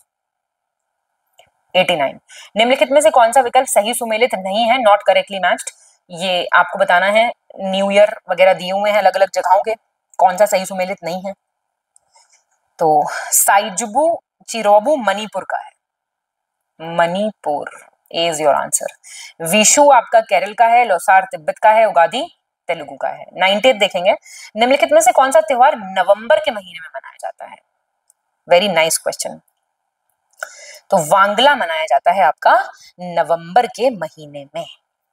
चलिए 91 पे आ गए हैं। किस बंदरगाह प्राधिकरण को पर्यावरण शिप सूचकांक यानी कि ESI प्लेटफॉर्म पे प्रमोटर की जो है कैटेगरी से सम्मानित किया गया है? ये मारमगुआ होगा। कौन सा सही है कथन कह रहा है? केंद्रीय मंत्रिमंडल ने अक्टूबर में राष्ट्रीय खाद्य तेल मिशन तिलहन जो आपका NMEO ऑयल सीड्स वाला मिशन है उसको मंजूरी दी है। 20 अक्टूबर 2024 को जोजिला सुरंग परियोजना के हिस्से से जो तहत बनी थी जोड़ मोड़ सुरंग, उस पर आतंकवादी हमले में एक डॉक्टर एवं 6 प्रवासी मजदूर की मृत्यु हो गई। लद्दाख में कारगिल युद्ध के नायकों को श्रद्धांजलि देते हुए भारतीय सेना के काकसर ब्रिज का नाम बदल के कैप्टन अमित भारद्वाज सेतु रखा गया है। सब सही है ये। 93 देश की पहली आधुनिक और आत्मनिर्भर गौशाला काउशेड MP के किस जिले में निर्मित की गई है? ग्वालियर में। 94 देखेंगे कौन सा सही सुमेलित नहीं है, नॉट करेक्टली मैच्ड। बहुत इजी क्वेश्चन है, देखते बन रहा होगा आपका। तो ये लद्दाख में है हेमिस, और हेमिस के बारे हेमिस क्यों फेमस है चलिए कमेंट करके बताइए। बाकी सब आपके ठीक है। केंद्रीय मंत्रिमंडल ने भारत के अंतरिक्ष क्षेत्र के समर्थन के लिए कितने रुपए के उद्यम पूंजी वेंचर कैपिटल फंड का जो है कोष स्थापित किया है? तो ये 1000 करोड़ रुपीस का स्टैब्लिश किया है। 5 साल तक ये फंड काम करेगा। तवांग पश्चिम कामेंग क्षेत्र में स्थित एक चोटी है, उसका नामकरण अभी किया गया है। तो वो कैसे कैसे किया गया है देखेंगे। ये जो 15 मेंबर की NIMAS की एक टीम गई थी, उस पे कोई चढ़ा नहीं था पहले इस पीक पे, तो उन्होंने इस पे चढ़ाई की, और ये जो है गोरीचेन रेंज में है, और इसका नाम छठे दलाई लामा के नाम पे त्यांगस्यांग ग्यात्सो के सम्मान में त्यांगस्यांग ग्यात्सो चोटी रखा गया है। बहुत बढ़िया, ऑल आर करेक्ट। और हाँ, इसकी ऊंचाई दी हुई है 6383 मीटर। किस पूर्वोत्तर राज्य के मंगलदोई शहर में पहला सरकारी कौशल विश्वविद्यालय स्थापित किया जाएगा? तो ये दरंगा डिस्ट्रिक्ट है असम का, वहां किया जाएगा। किसने 20 नवंबर 2024 को पहली बार दवा प्रतिरोध से निपटने के लिए भारत के एक पहले स्वदेशी एंटीबायोटिक नेफ्रुथमाइसिन को लॉन्च किया है? तो ये लॉन्च किया था डॉक्टर जितेंद्र सिंह जी ने। 99 पे आ गए हैं, 99 देखिए। 26 नवंबर 2024 को संविधान दिवस पर निम्नलिखित में से किसने संस्कृत और मैथिली भाषा के में भारतीय संविधान के अनुवाद का अनावरण किया है? तो ये हमारी प्रेसिडेंट जी ने किया है। सही चुनिए। कैबिनेट कमेटी जो है इकोनॉमिक अफेयर्स की, उसने पैन 2.0 प्रोजेक्ट को मंजूरी दे दी है। इनकम टैक्स डिपार्टमेंट का प्रोजेक्ट है ये। भारत सरकार ने नीति आयोग की प्रमुख पहल अटल इनोवेशन मिशन के दायरे के विस्तार के तहत इसकी अवधि अब 2028 तक कर दी है। और अभी आपका जो प्लॉस 1 करके पत्रिका है उसमें प्रकाशित एक हालिया अध्ययन के अनुसार उत्तर पश्चिम सऊदी अरब के नखलिस्तान में 4000 साल पुराना एक किलेबंद शहर मिला है। ये भी आपके सारे सही हो जाते हैं। 101 ऑस्ट्रेलिया ने कितने वर्ष से कम उम्र के बच्चों के लिए पहली बार सोशल मीडिया पे प्रतिबंध लगाया है? बहुत ही उम्दा स्टेप है ये, 16 ईयर्स से कम। निम्नलिखित में से किस देश ने चीन की बेल्ट एंड रोड इनिशिएटिव से अलग होने का, विड्रॉ करने का, पुल आउट करने का फैसला लिया है? ब्राजील ने लिया है। गलत पूछ रहा है इसमें आपसे, ये कह रहा है छत्तीसगढ़ के बस्तर का धुरमारस करके एक गांव है, इसको UNWTO के ने अपने सर्वश्रेष्ठ पर्यटन गांव उन्नत कार्यक्रम में जो best tourism village upgrade programme होता है उसके लिए सिलेक्ट किया है। प्रधानमंत्री जी ने नवंबर में नाइजीरिया के राष्ट्रपति बोला अहमद टिनुबू को सिलोफर पंचामृत कलश जो है गिफ्ट किया है। और प्रधानमंत्री जी को ग्वालियर ने नवंबर में ग्वालियर के नए 100 TPD गोबर आधारित काउ बेस्ड संपीड़ित बायोगैस संयंत्र है, इनका उद्घाटन किया है। तो ये भी अच्छी बातें हैं, कोई गलत इनमें से नहीं है। तूफान आया था एक मानई, उसके बारे में आपको बताना है कौन सा सही है। ये नवंबर में आया था फिलीपींस के पूर्वी द्वीप प्रांत कैंटन डुएंस में, और 195 से 240 किलोमीटर प्रति घंटा की रफ्तार थी। फिलीपींस ने इसका नामकरण किया था। सारे सही हैं ये भी। आपका फॉरेस्ट सर्वे ऑफ रिपोर्ट के हिसाब से बताना है, पहली बार भारत का हरितावरण 25% सीमा पार कर गया है। 2003 से 23 के बीच पंजाब के भूभाग के लगभग आधे आकार के घने जंगल जो हैं वो नष्ट हो चुके हैं। ये भी आपकी बातें सही हैं। 106 देखेंगे, दिसंबर में निम्नलिखित में से किस देश ने भारत का सर्वाधिक तरजीही राष्ट्र मतलब मोस्ट फेवर्ड नेशन का स्टेटस जो है हासिल किया है? कौन सा होगा वो? तो दैट इज स्विट्जरलैंड। 107 25 दिसंबर 2024 को अजरबैजान एयरलाइंस का विमान एक जो है क्रैश कर गया था। कहां पे जाके क्रैश किया था वो? तो वो किया था आपका कजाकिस्तान में क्रैश। 108 केंद्रीय बजट 2025-26 के संबंध में कौन सा गलत है? वित्त वर्ष 25 में राजकोषीय घाटा फिस्कल डेफिसिट 4.8 रहा, और अभी टारगेट क्या है 2.26 का 4.4% करना। लोन जो दिए जाते हैं MSMEs के तहत गारंटीकृत, वो 5 करोड़ से उनकी सीमा 20 करोड़ कर दी गई है। मेक इन इंडिया को निरंतरता देने के लिए लघु मध्यम व वृहद उद्योग को शामिल कर राष्ट्रीय विनिर्माण मिशन का शुभारंभ किया गया है। अगले 5 वर्षों में सरकारी स्कूलों में 50,000 अटल टिंकरिंग प्रयोगशालाएं जो है वो स्थापित की जाएंगी। तो आपका सेकंड गलत हो गया, हमने पुराने टेस्ट में भी किया था, ये लिमिट 10 करोड़ है। केंद्रीय बजट 2025-26 में केंद्र सरकार द्वारा दलहन उत्पादन में आत्मनिर्भरता प्राप्त करने के लिए दलहनों में आत्मनिर्भरता mission, self reliance mission in pulses किस किस के लिए किया है, इसमें से कौन सा नहीं है? चना शामिल नहीं है। केंद्र सरकार ने बजट 2025-26 में अगले कितने वर्षों में सभी जिला अस्पतालों में डे केयर कैंसर केंद्र खोलने का लक्ष्य बनाया है? तो ये अगले 3 सालों में ये किया जाएगा। इकोनॉमिक सर्वे गलत चुनना है आपको फिर से। प्रधानमंत्री आवास योजना अर्बन 1.18 करोड़ हाउसेज ऐसे हैं जिनको अप्रूव कर दिया गया है। 1990 किलोमीटर लंबी मेट्रो रेल है जो कि 23 सिटीज में ऑपरेशनल है, और अटल मिशन के तहत टैप वाटर कवरेज 70% तक बढ़ गई है और सीवरेज बढ़ गया है 62% तक। गलत आपका बी हो गया, ये जो है ये गलत दिया हुआ है, ये आपके 980 किलोमीटर होगा। फिर से आर्थिक सर्वेक्षण का क्वेश्चन है, जल जीवन मिशन के अंतर्गत पूर्ण कवरेज प्राप्त करने वाले राज्यों में से कौन सा राज्य शामिल नहीं है? तो अभी एमपी नहीं है उनमें से। इकोनॉमिक सर्वे, आरसीएस के अंतर्गत 2024 दिसंबर तक परिचालित हवाई अड्डों की संख्या कितनी हो गई है? तो ये प्लीज याद रखिएगा आप, 88 है। गलत चुनना है स्टेट्स और जिनका जो डिस्ट्रिक्ट यूपी का बॉर्डर टच करता है। तो देखिए राजस्थान का आपका करौली नहीं करता है, भरतपुर और धौलपुर करता है, तो आपका आंसर ये हो जाएगा। कौन सा विकल्प सही सुमेलित नहीं है? नॉट करेक्टली मैच्ड, जगहें दी हुई और जिले दिए हुए हैं। देखिए गोला गोकर्णनाथ मंदिर आपका लखीमपुर खीरी में है, झारखंडेश्वर टेम्पल आपका है हापुड़ में, तो आपका आंसर तो मिल गया आपको। गाजी सैयद सलार मसूद की दरगाह बहराइच में, रेणुकेश्वर महादेव सोनभद्र में। निम्नलिखित में से कौन सा विकल्प सही सुमेलित नहीं है? नॉट करेक्टली में शहर और उपनाम दिए हुए हैं। अब बताओ जालौन है क्या शराजे हिंद? जौनपुर। जीके का बेसिक क्वेश्चन है ये। बाकी आपके सब सही है। बदाऊं है आपका निजामुद्दीन औलिया, अमेठी छत्रपति शाहू जी, और गाजीपुर सिस्टर है काशी की बहन। 170 नदियां और प्रमुख शहर और नॉट करेक्टली मैच्ड पूछ रहा है। तो गंगा जी पे गढ़मुक्तेश्वर है, यमुना बटेश्वर। अब बताइए लखीमपुर खेरी हिंडन कहां से आ गया? गोमती नदी है। राप्ती संत कबीर नगर। पूर्वांचल एक्सप्रेसवे के बारे में आपको गलत बताना है, कह रहा है कि 341 किलोमीटर लंबा है, 6 लेन है, ये 9 जिलों से होकर गुजरता है यूपी के, और मऊ जिले से ये नहीं गुजरता। तो मऊ से बिल्कुल गुजरता है ये, ध्यान देना आप, ठीक है। लखनऊ खुद लिख लो, लखनऊ, बाराबंकी, अमेठी, सुल्तानपुर, अयोध्या, अंबेडकर नगर, आजमगढ़, मऊ और गाजीपुर। गलत चुनना है।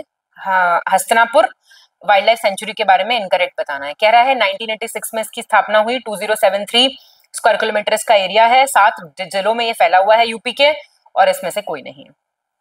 तो सब सही हैं। और वो जिले कौन से हैं? मुजफ्फरनगर, मेरठ, बिजनौर, हापुड़, अमरोहा, मुरादाबाद और गाजियाबाद।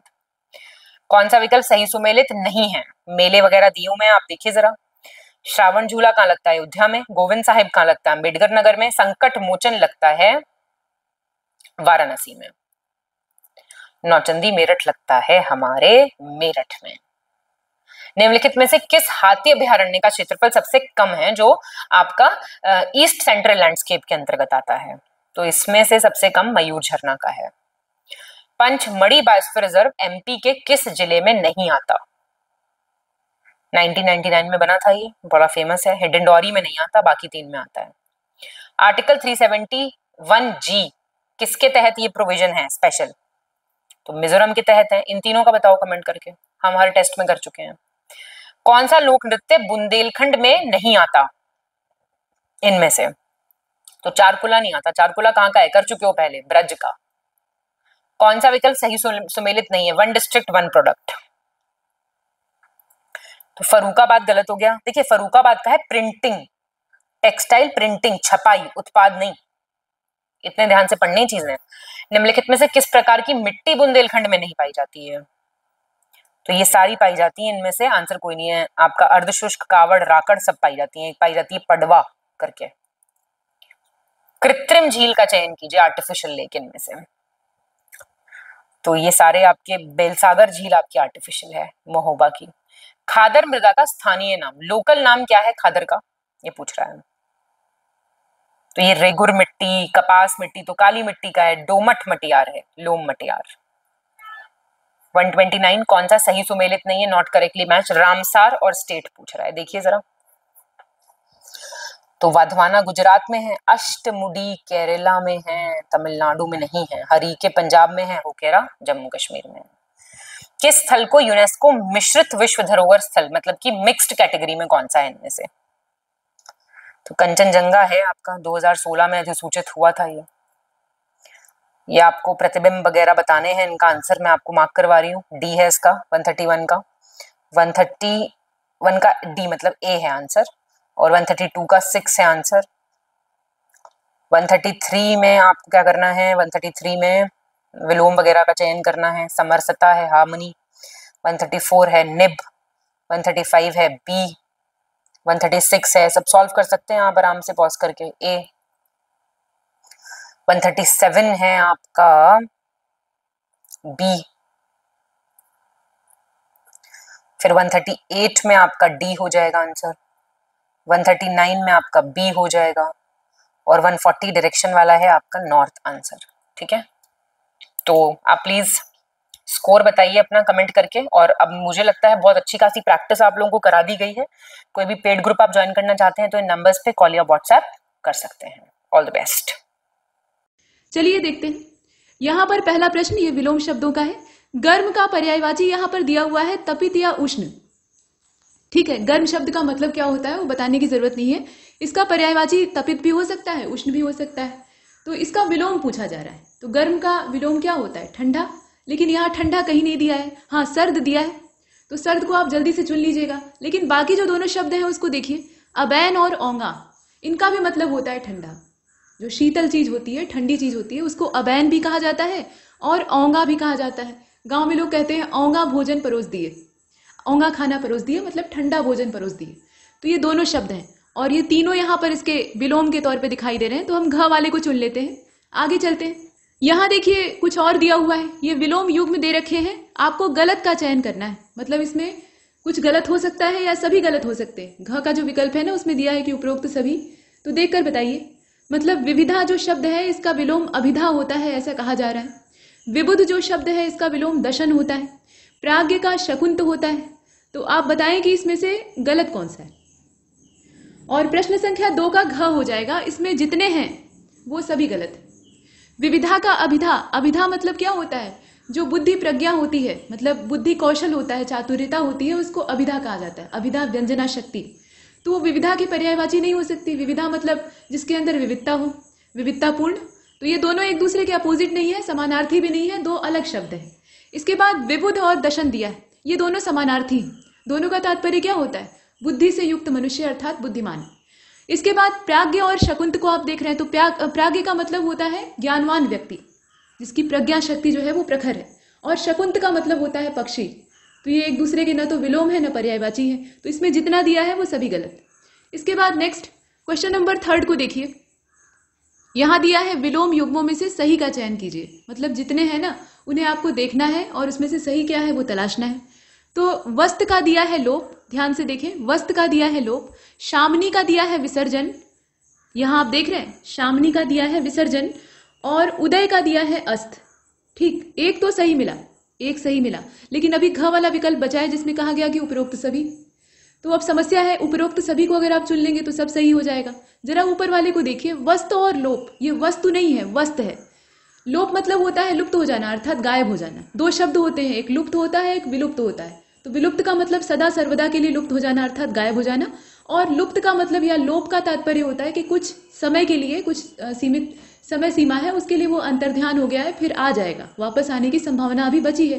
जैसे डायनासोर जो है वो विलुप्त हो चुके हैं, यानी उनके वापस आने की जो संभावना है वो नगण्य है। फिल्मों में वापस आ सकते हैं, असल जो दुनिया है उसमें आना संभव नहीं। ठीक, तो यहाँ लोप शब्द दिया है। अब वस्त का मतलब क्या होता है, तो वस्त का मतलब होता है दिखावा। दिखावा इसका अर्थ होता है, किसी चीज का आप दिखावा कर रहे हैं तो वो है वस्त। तो यहाँ दोनों समानार्थी भी नहीं है, ना तो पर्यायवाची ही कहे जा सकते हैं, ना विलोम ही कहे जा सकते हैं, तो पहला वाला सही नहीं। इसके बाद जरा दूसरे वाले को देखें, शामनी और विसर्जन। शामनी किसको कहा जाता है, जो शमन करने वाली क्षमता रखती हो। तो मृत्यु का पर्यायवाची होता है शामनी। ठीक है, शामनी मृत्यु को इसलिए कहा जाता है क्योंकि मृत्यु भी क्या करती है, शमन कर देती है, जीवन का अंत कर देती है। तो ये पर्यायवाची हो गया मृत्यु का। विसर्जन मतलब क्या होता है? किसी चीज का त्याग कर देना, उसे विसर्जित कर दिया अर्थात उसे त्याग दिया। तो ये दोनों पर्यायवाची भी नहीं है और न ही विलोम है, तो इनमें अलग अलग है, सही हो नहीं सकता। हाँ, ग वाला सही है, तो इसमें एकमात्र ग वाला ही सही है और उसी को चुन लेते हैं। उदय का अस्त होता है, दोनों के अर्थ आप जानते हैं। घ वाला इसमें नहीं हो सकता है, उपरोक्त सभी नहीं होगा, दो ऊपर के गलत है। इसके बाद प्रश्न संख्या 4 को देखिए। भूतकाल, यहां दिया है भूतकाल या भूत, इसका अर्थ होता है बीता हुआ। वो भूत प्रेत वाले भूत नहीं, और उस भूत का भी मतलब क्या होता है? लोग मरते हैं तो भूत बनते हैं, ऐसी कल्पना है, मतलब वो सिर्फ कोरी कल्पना है, अंधविश्वास ही है, उसके अलावा कुछ नहीं। तो मरते हैं तो भूत बन जाते हैं, यानी वो भी तो गुजरे हुए ही हैं। तो यहाँ भूत शब्द का तात्पर्य क्या है? बीता हुआ। और इसका विलोम आपको बताना है। तो अगत्या होगा, ध्यान से देखें, अगत्या होगा, मुस्तकबिल होगा, मुस्तकबिल यहाँ लिखा हुआ है, और भविष्य होगा या फिर सभी होगा। तो आप भविष्य को तो चुन ही लीजिए। अब बचे हुए जो 2 शब्द हैं उनको भी देखे बिना विकल्प को चुनना ये बुद्धिमानी नहीं है। तो देखिए, इसमें अगत्या दिया हुआ है और मुस्तकबिल दिया हुआ है, बताइए। और प्रश्न संख्या 4 का जो करेक्ट आंसर है वो घ हो जाएगा। सभी जितने हैं ना वो सब इसके विलोम है। ये सब भविष्य के पर्यायवाची है। अगत्या भी कहा जाता है जो आगे आने वाली चीज है या अवस्था है उसको, तो आगे क्या आता है? भविष्य आता है। मुस्तकबिल आप जानते ही है, कहते हैं मेरा मुस्तकबिल जो है वो ये मुकद्दर ये है, तो मुकद्दर मुस्तकबिल ये जो शब्द हैं ये भविष्य के लिए इस्तेमाल होते हैं, और भविष्य तो खुद ही भविष्य है। ठीक, तो इसका हो गया। इसके बाद आगे चलते हैं, घ वाले को चुन लिया इसमें। 5वें नंबर के प्रश्न को देखें। अमा शब्द का पर्यायवाची अमावस्या होता है। अमा जो शब्द है ना, ये अमावस्या का शॉर्टकट है। कवियों के द्वारा ये शब्द इस्तेमाल किया जाता है अक्सर कविताओं में, लेकिन दोनों का शाब्दिक अर्थ एक है। अमावस्या का मतलब क्या होता है? उस दिन चंद्रमा एकदम लुप्त हो जाता है, काला आकाश, तारे होते हैं, लेकिन जो घनघोर कालिमा है वो दिखाई देती है। दीपावली का जो त्योहार है वो अमावस्या के दिन मनाया जाता है। तो उसके पीछे लॉजिक है कि भगवान राम वापस लौट रहे थे अयोध्या, और उस समय के ज़माने में स्ट्रीट लाइट्स नहीं होती थी, रोड पे कोई लैंप वगैरह जलता नहीं था, रोशनी का प्रबंध नहीं था। तो अयोध्यावासी सोचते हैं कि आज तो एकदम काली रात है, वैसे भी चंद्रमा नहीं निकले हैं कि चांदनी की ही रोशनी रहे, तो वो उनको रोशनी दिखाने के लिए, रास्ता दिखाने के लिए दिया जलाते हैं। पूरी नगरी को दियों से सजा देते हैं ताकि उन्हें आने में कोई दिक्कत ना हो। ये उसके पीछे उद्देश्य होता है। खैर, तो अब यहाँ पर अमावस्या या जो अमा है इसका विलोम आपको बताना है। तो अमावस्या का विलोम क्या होता है? उल्टा आप कर दीजिए, चंद्रमा गायब है तो जिस दिन चंद्रमा पूरी अवस्था में होता है अर्थात पूर्णिमा। तो इसमें देखें, पर्वणी लिखा है, पौर्णिमा लिखा है। पूर्णिमा को पौर्णिमा भी कहा जाता है, वही संबोधन थोड़ा सा अंतर है, अर्थ एक ही। राका या सभी, बताइए। 5वें नंबर का क्वेश्चन, और इसका भी घ हो जाएगा, इसमें सभी। देखिए, परवणी जो है वो भी पूर्णिमा को ही कहा जाता है, पूर्ण चंद्र की जो रात्रि होती है। पौर्णिमा जो संबोधन है ये पूर्णिमा से मिलता जुलता है, वही बात है। और इसके बाद राका, राका जो संबोधन है ना, ये भी पूरी जो खिली चांदनी वाली रात्रि होती है उसको कहा जाता है। तो इसमें जितने हैं वो सभी सही। इसके बाद 6वें नंबर के क्वेश्चन को देखिए। यहाँ पर दिया हुआ है कि जो विलोम युग्म है उसमें कुछ गलत है। कौन सा गलत है बताइए, या सभी गलत है, ये भी एक ऑप्शन मौजूद है। तो इसमें दिया हुआ है चरित्रहीन और इत्वरी, धगड़ी और अगड़ी, इस प्रकार से दिया है। इसके बाद दिया है उछाल छक्का और अस्थि, यहाँ पे जो शब्द है ना वो अस्थि दिया है। और इसके बाद कहा है कि उपरोक्त सभी। तो बताइए कि इसमें से गलत कौन सा है। ये शब्द थोड़े नए आपको लग सकते हैं, हालांकि इसमें कुछ पहचान वाले भी हैं, जैसे कि चरित्रहीन है, अगड़ी भी आप जानते हैं। अब बताइए, तो जो 6वें नंबर का क्वेश्चन है इसका घ हो जाएगा, इसमें सभी गलत हैं। चरित्रहीन और इत्वरी दोनों का तात्पर्य एक ही होता है, मतलब जिसका कि कैरेक्टर एकदम खत्म हो गया हो, कैरेक्टर लेस जिसको कहा जाता है। ठीक, धगड़ी और अगड़ी ये जो आगे रहने वाले व्यक्ति होते हैं उनको कहा जाता है, जिनको अगड़ा कहा जाता है, अगड़ा और पिछड़ा। तो ये दोनों समानार्थी हैं, धगड़ी और अगड़ी का एक अर्थ है। उछाल छक्का और अस्थि जो है ये चरित्रहीन जो व्यक्ति होता है उसके लिए इस्तेमाल होता है, जो आवारा घूमने वाले गुंडे होते हैं जिन्हें छैला कहा जाता है, उनके लिए ये दोनों शब्द इस्तेमाल होते हैं। मतलब उनके पास कोई काम नहीं होता है और उनकी जो काम वासना है वो एकदम उनके सिर पर भूत की तरह से सवार होती, तो वो लड़कियों पर लाइन मारते हैं, उनको बोलते हैं ये। चलिए, अब इसका घ वाला सही था, आगे चलते। प्रश्न संख्या 7 को देखिए। स्वच्छ या निर्मल, बात एक ही है, इसके लिए विलोम आपको बताना है। तो गंदा या मैला, यही कहना है। अब इसमें देखें, अमृष्ट लिखा है, ध्यान से देखें, अमृष्ट लिखा है, अनुजरा लिखा है, क और ख दोनों सत्य हो सकता है, या फिर यहाँ पर सर्भ जो शब्द है वो भी दिया हुआ है। ठीक है, सर्भ शब्द भी हो सकता है इसका विलोम, तो विचार करके बताइए। और ये जो 7वां प्रश्न है इसका ग हो जाएगा, क तथा ख इसमें दोनों सत्य है। अमृष्ट और, यहाँ देखें, अमृष्ट और अनुजरा, इन दोनों का तात्पर्य क्या होता है? गंदगी। स्वच्छता या स्वच्छ का क्या होता है, गंदा, तो गंदे की ये पर्यायवाची है। अमृष्ट भी कहा जाता है गंदे को, और अनुजरा भी कहा जाता है जो स्वच्छ ना हो। सर्व का मतलब क्या होता है, सर्व का मतलब होता है साफ सुथरा, तो ये सर्व जो है ये स्वच्छ या निर्मल का पर्यायवाची है। तो यहाँ 3 नए शब्द आपको सीखने के लिए मिले, इसे नोट कर लीजिएगा। इसके बाद आगे चलते हैं। प्रश्न संख्या 8 को देखिए। रोगी शब्द के लिए उचित पर्यायवाची आपको तलाशना है। ऐसा यहाँ लिखा है, लेकिन हम लोग देख किसको रहे हैं, विलोम को देख रहे हैं ना, तो यहाँ पर पर्याय नहीं होगा बल्कि विलोम होगा। विलोम शब्द हम तलाश रहे हैं। देखिए, रोगी का मतलब क्या होता है, रोगी का अर्थ होता है जिसे रोग या बीमारियां घेरे हुए हों, उनसे वो ग्रस्त हो, तो इसका उल्टा निरोग हो जाएगा निश्चित रूप से। लेकिन इसके अलावा इसमें 2 शब्द और हैं, अरूज दिया है और अयक्ष्म दिया है। रूज का मतलब होता है बीमारी, ठीक है, और यक्ष्म का मतलब भी होता है रोग या व्याध या बीमारी। उसके साथ आपने अ नाम का जो उपसर्ग है वो जोड़ दिया, तो इसका मतलब है कि वो उल्टा हो गया, अर्थात बीमारी से रहित। तो बीमारी से जो रहित है उसको क्या कहेंगे, निरोगी ही कहेंगे या निरोग कहेंगे, ठीक। तो इसमें जितने हैं तीनों यहाँ पर इसके विलोम के तौर पे दिखाई देंगे। ये पर्याय नहीं देख रहे थे, विलोम देख रहे थे, तो इसका घ हो जाएगा। इसके बाद नेक्स्ट अगले प्रश्न को देखें, जो कि नीचे 9वें नंबर पे झांक रहा है। इसमें आपको गलत युग्म का चयन करना है। तो अडोल का दिया है अपेल, ध्यान से देखें, गलत युग्म आपको तलाशना है जो जिसमें गलती हो। अडोल का दिया है अपेल, थिर का दिया है धृति, ध्यान से देखें, थिर का दिया है धृति, दाज का दिया हुआ है पित्र्या, ठीक है। अब इसमें दिया है कि सभी जो है वो गलत हो सकते हैं, तो सभी गलत है ही हैं। इसमें जितना दिया है ना ये विलोम युग्म है असल में, तो ये समानार्थी दे दिया है और विलोम की यहाँ बात हो रही थी, तो गलत हो जाएगा। अडोल और अपेल का मतलब क्या होता है, पर्याप्त मात्रा में या प्रभूत मात्रा में। अपेल सुख, अपेल सुख का तात्पर्य यह है कि एकदम प्रचुर मात्रा में भर भर कर जो सुख है उसकी प्राप्ति हुई। और अडोल का भी वही तात्पर्य होता है, अचल से भी इसका तात्पर्य होता है। मतलब इसमें आप देख रहे हैं ना, डोल दिया है, तो डोल शब्द का मतलब क्या होता है, डोलना अर्थात हिलना डुलना।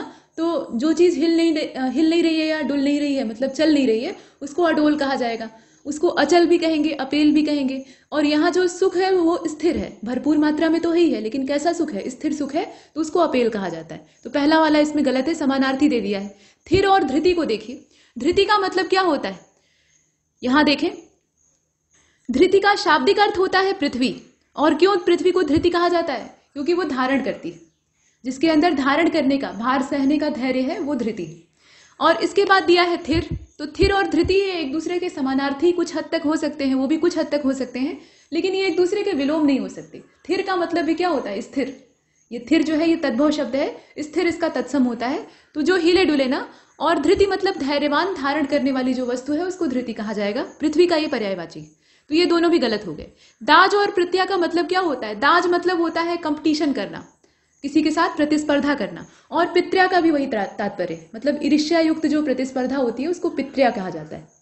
तो आगे चलते हैं, इसमें जितने हैं वो समानार्थी दे रखे हैं। इसके बाद क्वेश्चन नंबर 10 को देखिए, यहां है और इसमें कहा जा रहा है, इसे छोटा ही करना चाहिए क्योंकि चारों विकल्प दिखाई दे, यह आवश्यक है। प्रश्न संख्या 10 में कहा गया, अंधकार दूर था, झांक रहा सूर था, रात तिमिर लापता, चांद का न था पता। ठीक है, ये कविता है, कविता की पंक्तियां हैं और इसमें आपको जो अंडरलाइन किए हुए शब्द हैं वो देखने हैं। पहले तो कविता का अर्थ आपको मालूम होना चाहिए, तभी तो आप अंडरलाइन वाले शब्दों का जो विलोम है वो तलाशेंगे। अंधकार दूर था, मतलब अंधकार क्या हो रहा है, दूर हो रहा है, दूर था अर्थात दूर चला गया है। झांक रहा सूर था, अंधकार अब दूर हो चला है। और सूर अर्थात यहाँ पर सूर्यदेव जो है वो झांक रहे, पूर्व दिशा से उनकी लालिमा दिखाई दे रही है, अर्थात सवेरा होने वाला है। रात तिमिर लापता, रात अर्थात रात्रि का जो समय है वो विदा हो गया है, लापता हो गया है, उसका पता आता नहीं है। और तिमिर जो है यानी अंधकार भी उसी के साथ जा चुका है।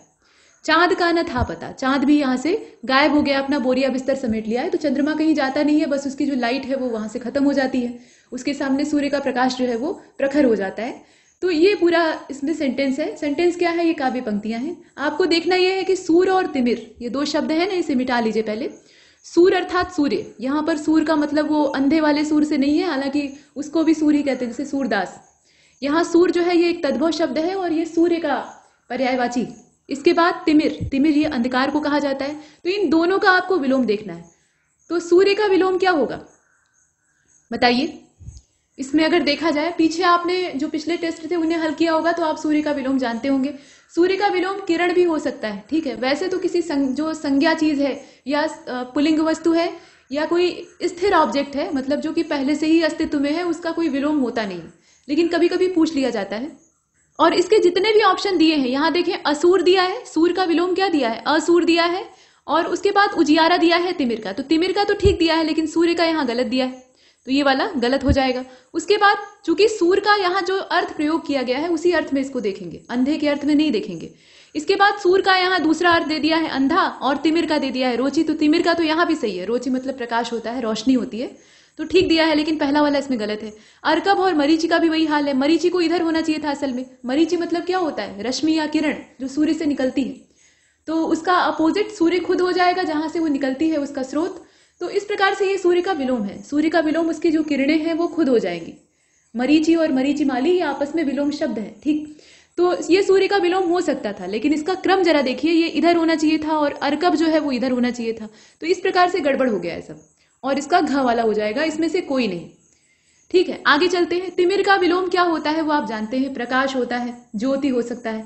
इसके बाद नेक्स्ट क्वेश्चन नंबर 11, निम्नलिखित। अब यहां से पर्यायवाची जो शब्द हैं वो शुरू हो रहे हैं। युग्म दिया हुआ है पर्यायवाचियों का, गलत का आपको चयन करना है।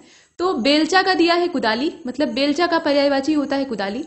अधृति का जो पर्यायवाची होता है, अब यहाँ विलोम का युग्म नहीं है, बल्कि जो पर्यायवाची शब्द हैं उनका युग्म दिया हुआ है, और इसमें दिया हुआ है कि बेलचा और कुदाली, अधृति और विक्षोभ। इसके बाद वानरी और कापेय, यहां देखें वानरी और कापेय, और उपरोक्त में से कोई नहीं। तो बताइए कि इसमें से कौन सा होगा।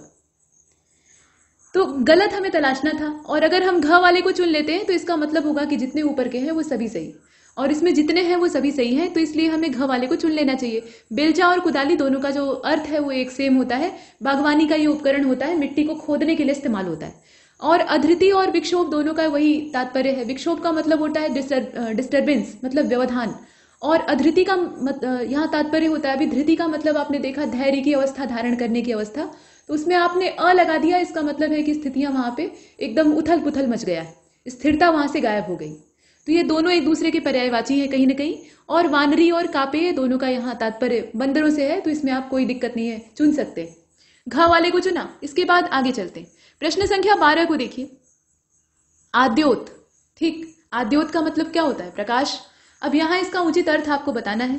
तो दिया है अपशा और अंजोर, अंजोरिया रात कहते हैं ना, तो अंजोर जो है ये उजाले का तद्भव शब्द है, मतलब गांव में इस्तेमाल होता है। फिलहाल आपको ये बताना है कि सही क्या है। तो दोनों सत्य हैं, अपशा मतलब भी प्रकाश होता है, अंजोर मतलब भी प्रकाश होता है, उजियारा मतलब भी प्रकाश होता है, और भी बहुत सारे पर्यायवाची होते हैं। इसके बाद नेक्स्ट क्वेश्चन नंबर 13 को देखिए। यहां कहा गया कि पर्णवी, ये देख रहे हैं आप, पर्णवी और अरणी, ये अरणी नहीं है, अरणी है, मतलब अड़ पे छोटी की मात्रा है। तो आपको ये बताना है कि इनका तत्सम क्या होगा। यहां देखिए पर्यायवाची जो शब्द हैं उनके साथ तत्सम को मिक्स कर दिया है। तात्पर्य ये है कि ये दोनों तद्भव हैं, ठीक है। पर्णवी और अरणी जो है ये तद्भव शब्द हैं, और इनसे मिलते जुलते समान अर्थ रखने वाले आपको तत्सम रूप के इनके पर्यायवाची ढूंढने हैं, तत्सम रूप के पर्यायवाची ढूंढने हैं। तो प्रश्नों को एक दूसरे में मिक्स भी किया जा सकता है। आप आयोग से हमेशा ये उम्मीद मत रखिए कि 6 सेगमेंट है तो हर सेगमेंट को एकदम अलग अलग करके ही आयोग पूछेगा। पेपर को टफ बनाने के लिए या थोड़ा सा घुमावदार बनाने के लिए कभी कभी 2 सेगमेंट्स जो है उनको एक में मिक्स कर सकता है, और ये किया भी जा चुका है इससे पहले। तो देखिए इसमें अदित दिया है, अवि दिया है, इशिका दिया है और सभी दिया है। तो आप बताएं इसमें से होगा क्या। और इसका जो करेक्ट आंसर है 13 का, वो इसमें से हो जाएगा घ वाला, अर्थात सभी। ये जितने हैं ना वो सभी समानार्थी हैं, ठीक है। पर्णवी, अरणी, अदित, अवि और इशिका। और इन सभी शब्दों का अर्थ क्या होता है ये भी आपको पता होना चाहिए। तो इनके बहुतेरे अर्थ होते हैं, लेकिन एक मतलब के अर्थ अगर देखे जाए तो इन सभी का शाब्दिक अर्थ होता है बाण या तीर, ठीक। जो नुकीला तीर होता है उसको कहा जाता है अरणी, अणी भी कहा जाता है नोक की वजह से, और पर्णवी भी कहा जाता है, अदित भी कहा जाता है, अवि भी कहा जाता है, और इशिका भी कहा जाता है। इशिका जो शब्द है ये सीख के लिए भी इस्तेमाल होता है, और इशिका जो शब्द है वो हाथी की आंख का जो नेत्र गोलक होता है, मतलब उसकी आंख की पुतली होती है, उसके लिए भी इस्तेमाल होता है। इस प्रकार से कई सारे, और एक वनस्पति होती है जिसमें से कि रुई निकलती है, सरपत उसको कहा जाता है। गांव में ऐसे सड़क के किनारे उगा रहता है और उससे मड़ई छाने का काम किया जाता है, तो उसके अंदर से जो रुई निकलती है उसको भी कहा जाता है इशिका। तो बहुत सारे संबोधन है, लेकिन इनका जो शाब्दिक अर्थ है वो है बाण। इसके बाद नेक्स्ट क्वेश्चन नंबर 14, यहां कहा गया है, इसे देखिए जरा। इसमें दिया है अभिध्या, ठीक है। ये अमिध्या नहीं है बल्कि अभिध्या है, यहां भ रहेगा। अभिध्या, अभिमत, अभीप्सा, ये सभी समानार्थी है, इनका एक अर्थ है। तो इनका आपको बताना है पर्यायवाची। यहां दिया हुआ है आरजू, बेकरारी, दिलकशी, और सभी। तो इसमें हो जाएगा आरजू। बेकरारी और दिलकशी के दोनों दो अर्थ हो जाएंगे, ये मतलब समान अर्थ नहीं रखता है, तो इसमें हम घ वाले को नहीं चुनेंगे। आरजू का मतलब क्या होता है? अभिलाषा, इच्छा, मनोकामना, जो आप चाहते हैं, आपकी चाहत, तो उसी को कहा जाता है अभिद्या, अभिमत या अभीप्सा, जिसका आप चिंतन कर रहे हैं या उसकी कल्पना कर रहे हैं कि वो मुझे मिल जाए, उसकी आरजू आपके पास है, तो उसी को अभिद्या भी कहा जाता है। ये तीनों शब्द यहाँ पे, ये आप 3 देख रहे हैं और ये चौथा वाला, ये आपस में पर्यायवाची है। बेकरारी का मतलब क्या होता है? बेचैनी, आपके अंदर जो धैर्य है वो जा चुका है, आप एकदम व्यग्र हो गए हैं, बेकरार हैं मिलने के लिए, बेचैन है, ठीक है। और दिलकशी का मतलब क्या होता है? दिल का जो आकर्षण होता है, मतलब हृदय से जो आकर्षण जुड़ता है या किसी के प्रति आप आकर्षित हो गए हैं तो उसको कहते हैं दिलकश। अब इसके बाद आगे चलते हैं। प्रश्न संख्या 14 को हमने देखा, 15 में चलते हैं। यहां दिया हुआ है खटराग, कुछ इस प्रकार से लिखा है, इसको आप शटराग भी पढ़ सकते हैं, खटराग भी पढ़ सकते हैं। असल में मूर्धन्य श जो होता है ना, इसको कहीं कहीं ख के उच्चारण में भी इस्तेमाल करते हैं, ठीक। हालांकि ये होता है श और श ही इसको पढ़ना चाहिए, लेकिन ये बोलचाल की गड़बड़ियां हैं। खैर, खटराग इस तरह से लिखा हुआ है। और अजूह, ये सब समानार्थी शब्द हैं, जितने आप देख रहे हैं ना, इनका अर्थ एक ही है। क्या होगा वो भी हम देखेंगे, लेकिन इनका आपको देखना है पर्यायवाची। तो आप बताइए कि इसमें से होगा क्या? आज ही होगा, कंदल होगा, आकारीठ होगा या सभी होगा? और 15वें का जो राइट आंसर है वो घ हो जाएगा, ये सभी होगा। असल में इसका मतलब क्या होता है? जो झगड़ा झंझट होती है, व्यर्थ का विवाद होता है, लोग चिल्लाते हैं एक दूसरे के ऊपर, मतलब बेकार की बातें होती हैं और झगड़ा होता है उसकी वजह से, उस क्लेश को कहा जाता है खटराग। उसी को शटराग भी कहते हैं, मतलब 6 जने का राग जो है वो यहाँ अलाप रहे हैं लोग, 6 लोग मिलकर राग अलाप रहे हैं। खट मतलब क्या होता है? शट मतलब होता है 6, तो 6 लोग जो है वो अपना राग अलाप रहे हैं, कोई एक दूसरे की सुनने को तैयार नहीं है, तो इस तरह का जो माहौल होता है उसको खटराग कहा जाता है। अजूह भी उसी को कहा जाता है, आज भी उसी को कहा जाता है, कंदल भी कहा जाता है, आकारीठ भी कहा जाता है। तो इसमें जितने दिए हैं वो सभी सत्य। इसके बाद 16वें नंबर के क्वेश्चन को देखिए। सिफला, ये शब्द है ना, सिफला का मतलब क्या है आपको बताना है। बताइए इसमें से क्या अर्थ होगा? अपत होगा, अधम होगा, दोनों होगा या फिर कोई नहीं होगा? यहां दिया हुआ है ना, अपत, अधम, दोनों या कोई नहीं, तो इसमें दोनों हो जाएगा। सिफला का मतलब क्या होता है? ऐसी चीज जो न्यायोचित ना हो, मतलब अधर्म हो, उसको अधम कहा जाता है। धम जो शब्द है ना, ये धर्म का ही बिगड़ा रूप है।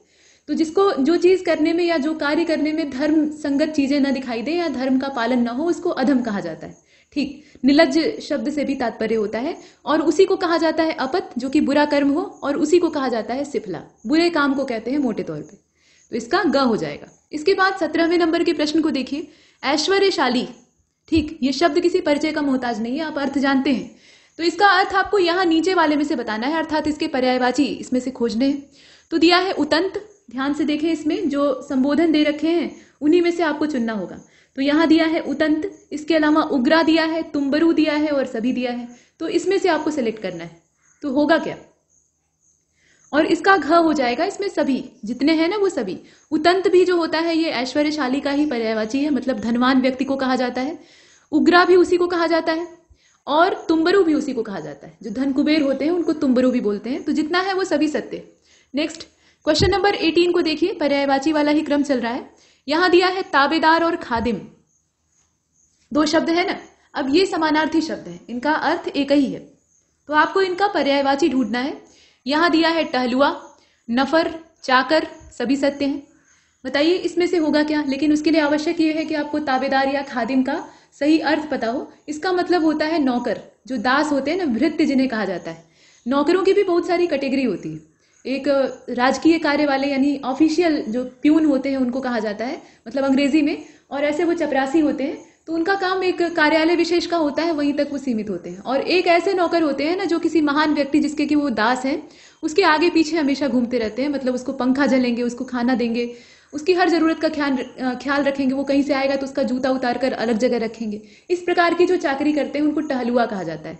और उन्हीं को कहा जाता है ताबेदार, मतलब ताब जो है, ताब का मतलब होता है हुक्म, और दार मतलब उसका पालन करने वाला। तो हुक्म को अगर हुक्म मिलता है तो उसका पालन करने वाला जो व्यक्ति है उसको ताबेदार कहेंगे। खादिम भी उसी का संबोधन है, उसी को कहते हैं टहलुआ, उसी को कहते हैं नफर और उसी को कहते हैं चाकर।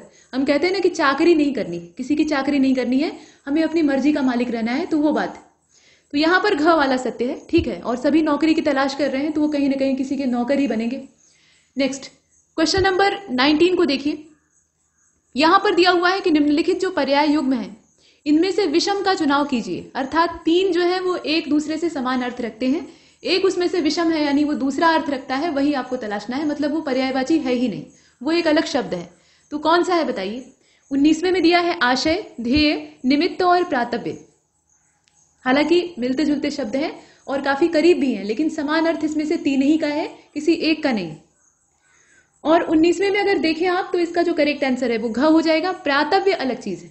आशय का अर्थ होता है, आशय का एक तो अर्थ होता है मतलब आपका क्या आशय है इस बात से, और इसके अतिरिक्त एक वह वस्तु होती है जिसकी कि आप अभिलाषा रखते हैं, और अभिलाषा भी ऐसी वैसी नहीं, जो ध्यान करने योग्य, जिसका कि चिंतन किया जा सके, जिसे अपने ध्यान में मनन चिंतन में रखा जा सके, वैसी वाली जो अभिलाषा होती है उसी को कहते हैं ध्येय, ध्यान करने योग्य। और निमित्त भी उसी को कहा जाता है। लेकिन प्रातव्य का मतलब क्या होता है, जो आपकी आगे की करनी है, मतलब आगे आपको जो मिलने वाला है उसका परिणाम है। मतलब आपने किसी चीज का मनन किया, उसे ध्येय के रूप में अपने स्थापित किया और उसके लिए मेहनत की, तो जो आपको मिलेगा वो प्रातव्य हो जाएगा। एक कहावत है कि मनुष्य अपने प्रातव्य को अनायास ही प्राप्त कर लेता है, तो ये उसका प्रारब्ध होता है, भविष्य होता है। ठीक, तो ये इसमें से अलग है। इसके बाद प्रश्न संख्या 20 को देखिए। निम्नलिखित में से आपको गलत जोड़े का जो मतलब गलत पर्याय जोड़े हैं उनका चयन करना है। तुक और हेतु दिया है, प्रयोजन और निमित्त दिया है, आफत और अर्दना दिया है, अभेड़ा और अकीक दिया है। ये शब्द हैं।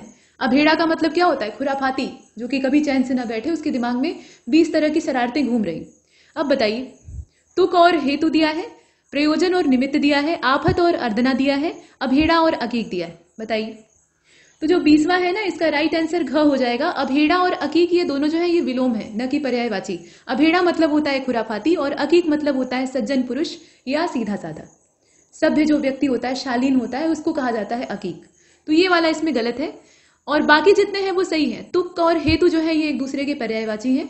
ठीक है, उसी प्रकार से प्रयोजन और निमित्त, और इनफैक्ट इसमें देखा जाए तो तुक, हेतु, प्रयोजन और निमित्त ये सभी आपस में समानार्थी, ये चारों एक दूसरे के पर्यायवाची। आफत और अर्दना ये भी एक दूसरे के पर्यायवाची। ठीक, आगे चलते हैं। प्रश्न संख्या 21 से अब वाक्यांश के लिए एक शब्द का क्रम स्टार्ट होता है और कहा जा रहा है कि किसी वाक्य के अंत में एक खास शब्द को बार बार दोहराने की क्रिया, इसको क्या कहा जाता है। सखुन तकिया कहा जाता है, कथनाश्रय कहा जाता है, अवलंबना कहा जाता है, या फिर क और ख दोनों कहा जाता है। बताइए। तो वैसे तो शाब्दिक भाषा में इसको कहते हैं तकिया कलाम, लेकिन यहां पर दिया है सखुन तकिया और कथनाश्रय, अवलंबना और क और ख दोनों सत्य है, ये भी दिया है। तो 21वें का राइट आंसर घ ही हो जाएगा। अवलंबना जो है, अवलंबन मतलब आश्रय लेना तो होता है, अवलंबना मतलब आश्रय लेने की प्रक्रिया, लेकिन वो आश्रय कथन का भी हो सकता है, किसी पेड़ का आश्रय हो सकता है, किसी दीवार का आश्रय हो सकता है। आप दीवार से अवलंबना लेकर बैठे हुए हैं तो वो तकिया कलाम थोड़े ही हो जाएगा। तो इसके बहुतेरे अर्थ हो सकते हैं, इसलिए ये पर्यायवाची नहीं है, मतलब इसके समान अर्थ रखने वाला जो शब्द है वो नहीं है। इसमें सखुन तकिया हो जाएगा, जिसका शाब्दिक अर्थ होता है तकिया कलाम। और कथनाश्रय का भी वही तात्पर्य है, कथन को आपने क्या किया, किसी एक शब्द के आश्रय पर टिका दिया। और हर मनुष्य का, वो जाने या न जाने, उसका एक तकिया कलाम होता है, मतलब वो जाकर उस बात पर अपने पूरे जो शब्दावली होती है उसको टिका लेता है। इसके बाद 22वें नंबर के प्रश्न को देखें। इसमें कहा जा रहा है कि जिसका कोई साकार शरीर ही ना हो, मतलब उसका शरीर है ही नहीं, शरीर होगा तो साकार होगा ही, तो ऐसी चीज को क्या कहा जाएगा। अर्य कहा जाएगा। यहां पर देखें, ये थोड़ा लिखने का तरीका है। अम्ब कहा जाएगा, अमूर्त कहा जाएगा, या सभी कहा जाएगा। बताइए। तो 22वां जो है इसका राइट आंसर घ हो जाएगा, सभी कहा जाएगा। अर्य भी उसी को कहा जाता है जिसका कि कोई साकार स्वरूप नहीं हो, अर्थात निराकार, ये ईश्वर का पर्यायवाची है असल में। अम्ब भी कहा जाता है, अम्बा जो शब्द है, तो ये अम्मा और अम्बा जो है वो आपस में मिलाकर तद्भव तत्सम हम लोग देख लेते हैं, लेकिन अम्ब का जो शाब्दिक अर्थ होता है वो उसके पास देह नहीं है, देह रूपी जो वस्त्र होता है उसको वो धारण किए हुए नहीं है, मतलब निराकार है। और अमूर्त का तो शाब्दिक अर्थ आप देख ही रहे हैं, मूर्त मतलब होता है साकार, और उसमें आपने उपसर्ग लगा दिया तो ये अमूर्त अर्थात निराकार हो गया। इसमें सभी सत्य। इसके बाद 23वें नंबर के क्वेश्चन को देखें। 10 वर्ष तक की आयु की बालिका, यहां देखिए, 10 वर्ष तक की आयु की बालिका और हरी इलायची का दाना, दोनों के लिए, ये दोनों वाक्यांश हैं, इनके लिए कोई एक ही शब्द दोनों में काम करेगा, मतलब इसका भी काम कर देगा, इसका भी काम कर देगा, तो वो शब्द इसमें से है क्या, खोजिए। पृथुका कहा जाता है, इलायची दाना कहा जाता है, तो इलायची दाना मान लिया कि हरी इलायची के दानों को क्या कहा जाएगा, लेकिन 10 साल की लड़की को आप इलायची दाना कहेंगे, ये संभव नहीं है ना, तो ये वाला नहीं हो सकता। हाँ, कावेरी दिया है और कोई नहीं दिया है। बताइए। तो जो 23वां है इसमें आपको जानकर खुशी होगी कि इसका क वाला सही है, पृथुका कहा जाता है। पृथुका, ये जो संबोधन है, ये हरी इलायची जो होती है, कच्ची इलायची होती है, उसके दानों को कहा जाता है, जो कि काले काले होते हैं, और ये 10 वर्ष की जो आयु की बालिका होती है उसके लिए भी इस्तेमाल होता है पृथुका। और पहले के समय में ये जो पृथुका कन्या होती थी इसको एक तरह से पारिग्रहण के लिए या जो विवाह का पूरा संस्कार होता है उसके लिए अच्छा माना जाता था। मतलब पिता इसे अपनी गोद में बैठाकर इसका कन्यादान कर देता था। और उसके बाद फिर बंगाल में आप जानते हैं कि एक जो नववधू रहती है 11 साल की बालिका, उसका मतलब उसकी मृत्यु हो जाती है और उस वजह से फिर जो एज ऑफ कंसेंट एक्ट है वो सब आता है और फिर जो विवाह पे बैन लगने की, पाबंदी लगने की बात होती है और आयु सीमा को बढ़ाए जाने का क्रम होता है, वो सब शुरू होता है। तो वो बात की चीज है, फिलहाल इसको देखा। आगे चलते हैं। नेक्स्ट क्वेश्चन नंबर 24 को देखिए। अच्छी प्रवृत्ति, सच्चाई या ईमानदारी की जो नीयत है उसको क्या कहा जाता है? इसे दयानतदारी कहा जाता है, खुलूस कहा जाता है, दोनों कहा जाता है या फिर कोई नहीं कहा जाता है? बताइए। अच्छी प्रवृत्ति, सच्चाई या ईमानदारी की जो नीयत होती है, नेक नीयत जिसको कहते हैं, उसके लिए कोई और शब्द आपको तलाशना है। तो 24 का जो सही उत्तर है वो ग हो जाएगा। दोनों कहा जाएगा, दयानतदारी भी कहते हैं, ठीक है, दयानतदारी भी कहा जाता है और खुलूस भी कहा जाता है, ये दोनों इसके लिए इस्तेमाल होते हैं।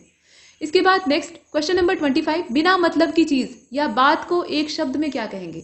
बेमतलब की बात है या बेमतलब की चीज है तो उसके लिए कोई एक शब्द आपको चाहिए, कौन सा होगा बताइए? पोच कहा जाएगा, आखोर कहा जाएगा, क और ख दोनों हो जाएंगे या फिर अटिल कहा जाएगा? बताइए।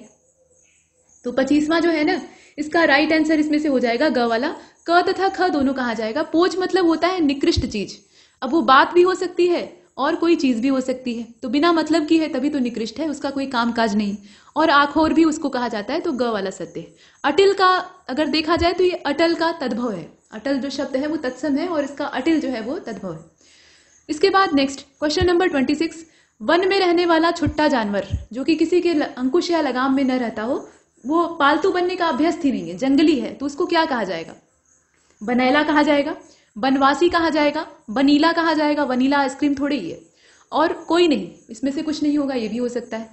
तो 26 का जो करेक्ट आंसर है वो क हो जाएगा, इसे बनैला कहा जाएगा।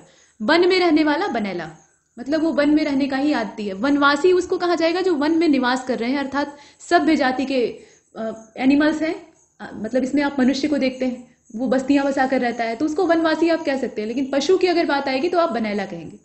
नेक्स्ट, वनीला कोई शब्द नहीं होता है। यहां कहा गया बिना काम धाम का व्यक्ति, ये एक वाक्य है। अब इसके लिए आप शब्द ढूंढिए इधर से। इसे अरसौहा कहा जाता है, अच्छे अच्छे शब्द हैं, अरसौहा कहा जाता है, अकर्मण्य कहा जाता है, अजगर कहा जाता है या फिर सभी कहा जाता है। तो 27 इसका जो राइट आंसर है वो इसमें से घ हो जाएगा, ये सभी कहा जाता है। अरसौहा भी उसी को कहा जाता है जो एकदम निठल्ला होता है, बिना काम धाम का व्यक्ति होता है, उसके पास कोई काम होता नहीं है, और सही बात यह है कि काम करने की इच्छा भी नहीं होती है, वो सिर्फ सोकर खाना जानता है। अकर्मण्य भी उसी को कहते हैं, आलसी, लापरवाह, और अजगर भी उसी को कहते हैं। ये अजगर जो शब्द है ना, ये कोई संबोधन मतलब सांप के लिए स्पेशल नहीं है, इसका शाब्दिक अर्थ भी होता है निकम्मा, बिना काम कोथड़ का जो निठल्ला होता है उसको कहा जाता है। तो इसमें जितने हैं वो सभी सत्य। इसके बाद यहाँ देखिए उड़ासना लिखा हुआ है। अब ये जो उड़ासना शब्द है इसके लिए आपको ढूंढना है वाक्य। ये शब्द दे दिया है, वाक्य की तलाश आप करेंगे, तो बताइए कि इसमें से होगा क्या। और इसका जो करेक्ट आंसर है, पहले इसके विकल्प तो देख लीजिए। चौपट करना, उखाड़ कर तहस नहस कर देना, भाप बनकर उड़ जाना या फिर सभी। तो सभी होगा इसका। उड़ासना उड़ शब्द से बना हुआ है, यानी उड़ा देना, लेकिन उड़ाने का मतलब क्या, उसको उड़ाने का तात्पर्य यह है कि विच्छिन्न करके, छिन्न भिन्न करके उड़ा देना। तो ये चौपट करने को भी कहा जाता है, किसी चीज को चौपट कर दिए यानी उसको उड़ास दिए। और उखाड़ कर तहस नहस करने को भी कहते हैं कि उसे उड़ास दिया है, यानी वहां पर सब कुछ नष्ट कर दिया है। और भाप बन के उड़ जाने की जो प्रक्रिया है उसको भी वाष्पीकरण भी कहते हैं और उड़ासना भी कहते हैं। इसके बाद 29 को देखें। अपाश्रय यहां दिया है ना, अपाश्रय, इसका वास्तविक अर्थ क्या है, यानी ये शब्द दे दिया है, वाक्यांश आपको खोजना है। तो जिसे कोई मतलब ना हो, जिसका कोई स्वार्थ ना हो, जो कहीं आश्रय ना ले, या सभी। बताइए। तो 29 का जो करेक्ट आंसर है वो इसमें से हो जाएगा ख वाला, जिसका कोई स्वार्थ ना हो। ठीक है, जिसका कोई स्वार्थ ना हो, ऐसे व्यक्ति को या ऐसी चीज को या ऐसे मनुष्य को अपाश्रय कहेंगे। ठीक। और जिसे कोई मतलब ना हो तो वो तटस्थ हो जाएगा, मतलब वो एकदम एक तरफ हो गया है, उसको कोई मतलब नहीं है। और जो कहीं आश्रय ना ले तो इसको क्या कहेंगे, जरा ये कमेंट बॉक्स में बताइएगा, ये आपका होमवर्क है। जो कहीं आश्रय न ले, जिसका कोई आश्रय न हो, उसको तो निराश्रय कहेंगे, लेकिन यहां पर वाक्य को देखिएगा, जो कहीं आश्रय न ले, इसके लिए एक शब्द क्या हो सकता है। फिलहाल हमारा उत्तर ख है। इसके बाद 30वें नंबर के क्वेश्चन को देखिए। अभिमंडन का शाब्दिक अर्थ क्या है। अभिमंडन जो शब्द है अच्छा शब्द है, अब इसका शाब्दिक अर्थ आपको तलाशना है। तो जरा इसके विकल्पों को देख लीजिए। इसमें दिया हुआ है सजना संवरना, स्वयं की प्रशंसा करना, आपस में झगड़ा करना, या कुछ नहीं? देखिए और बताइए। तो झगड़ा करने वाला तो हो नहीं सकता, मंडन जो है एक सकारात्मक शब्द है, तो झगड़ा करने से इसका ताल्लुक नहीं हो सकता। अब इसमें से बचते हैं क और ख, क्योंकि घ वाला अगर चुनेंगे तो सब गलत हो जाएगा। और तीसरे नंबर का जो राइट आंसर है वो हो जाएगा ख वाला। मतलब इसमें स्वयं की प्रशंसा करने की जो प्रक्रिया होती है उसको कहा जाता है अभिमंडन करना। अभि मतलब स्वयं का और मंडन मतलब प्रशंसा। तो स्वयं की जो प्रशंसा होती है, मुंह मियाँ मिट्ठू बनना होता है, उसको कहा जाता है। इसके बाद नेक्स्ट क्वेश्चन नंबर 31 तद्भव तत्सम शुरू हो गया है। इसमें से आपको गलत युग्म का चयन करना है। तो कलाई को कलाची कहा जाता है, कायर का शुद्ध रूप कातर होता है, कुनबा को कुटुंब कहा जाता है, इधर तद्भव दिया है उधर तत्सम दिया है, क्या का किम होता है, किमह होता है असल में, ऐसा दिया है। तो आप बताइए कि तद्भव तत्सम युग्म में से गलत कौन सा है? कोई एक गलत है, 3 सही। और इसका जो राइट आंसर है वो घ हो जाएगा। क्या का जो किम दिया है वो गलत दिया है, यहां पर तरीका गलत है। किम का अर्थ क्या होता है? कौन।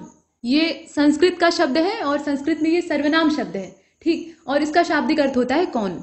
तो क्या से ये ताल्लुक नहीं रखता है। इसके बाद बाकी जो है वो सही है, तो उन्हें आप देख सकते हैं। इसके बाद क्वेश्चन नंबर 32 में चलते हैं।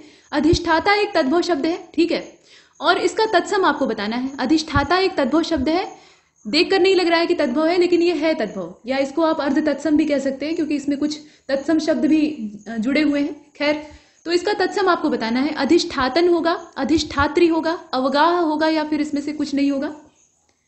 ये जो 32वां है इसका राइट आंसर अधिष्ठात्री हो जाएगा, ठीक। अधिष्ठाता नहीं होता है, हालांकि कुछ मामलों में इसे शुद्ध माना गया, लेकिन अगर ये वाला विकल्प मौजूद है तो कृपया इसी को चुनिएगा, ठीक है। अगर ये मौजूद नहीं है तब तो सीधा सीधा अधिष्ठाता जो है वही सही हो जाएगा।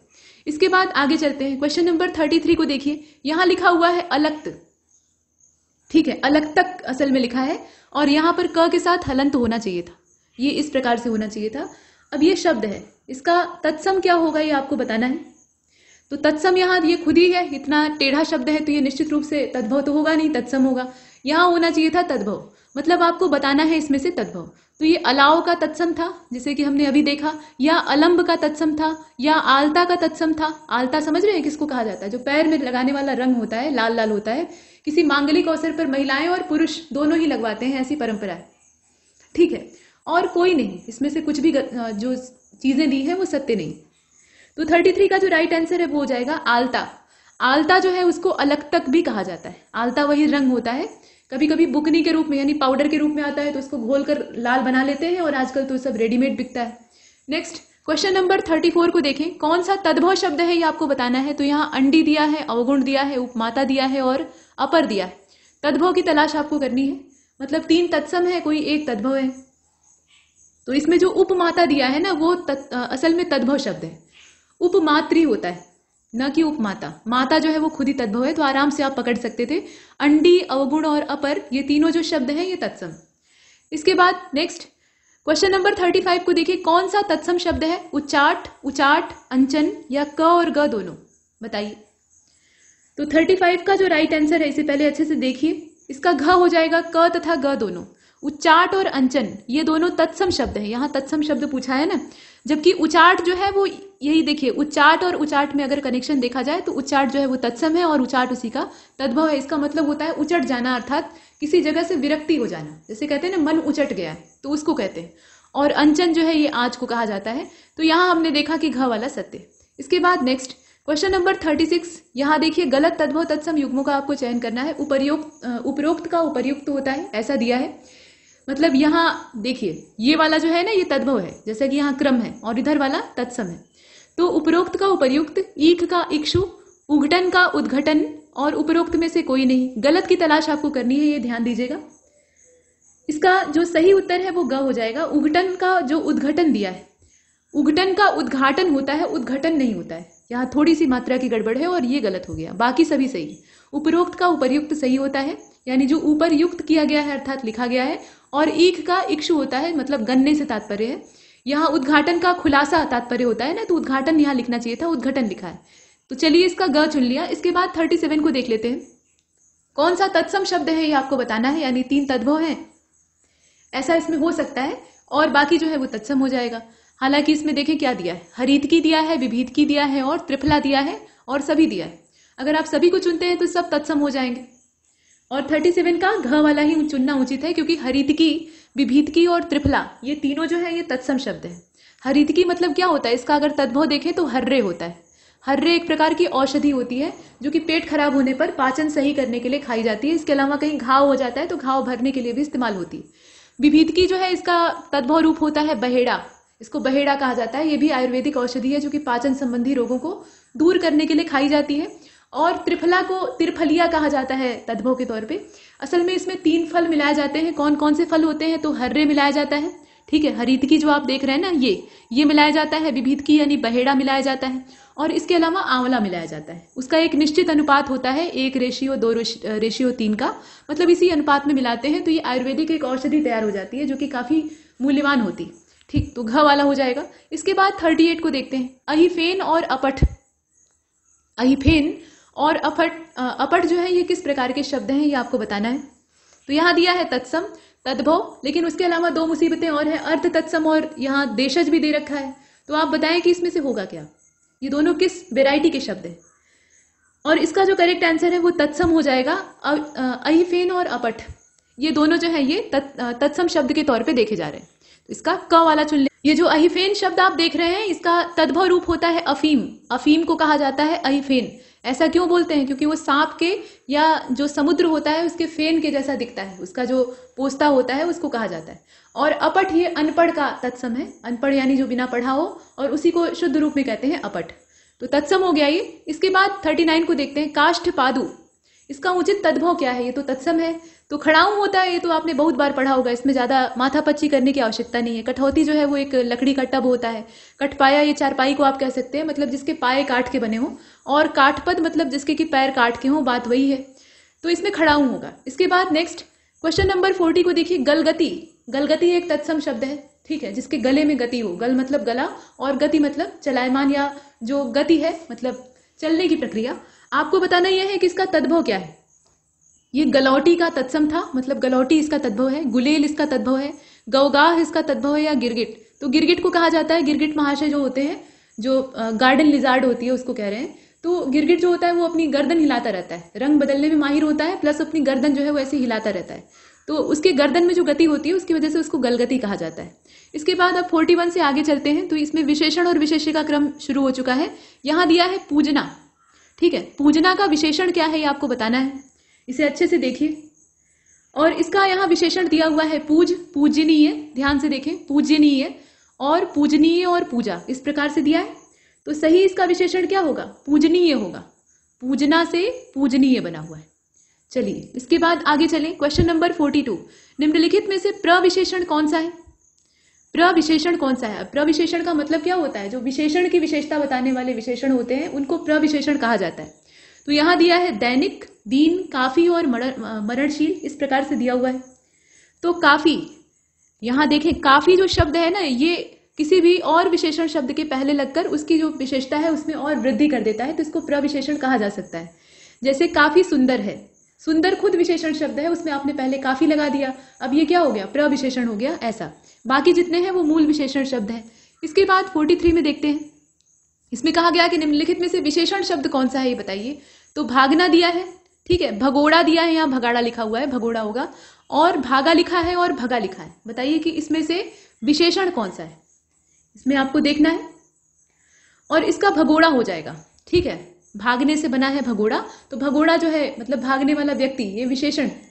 इसके बाद आगे चलते हैं, बाकी सभी विशेष्य है। निम्नलिखित में से विशेष्य कौन सा है ये आपको तलाशना है। तो यहाँ दिया है पसिन, इसके अतिरिक्त दिया है कमसिन, सुंदरी और सुंदर। तो सुंदरी जो शब्द है ये विशेषण है, बाकी जो सुंदर शब्द है वो विशेषण नहीं है, ये विशेष्य है। इस प्रकार से हमने देखा। इसके बाद आगे चलते हैं। प्रश्न संख्या 45 को देखिए, व्यक्तिवाचक विशेषण इसमें से कौन सा है। वह, दोनों, पांचवा, भागलपुरी, कौन होगा भाई बताइए, व्यक्तिवाचक विशेषण।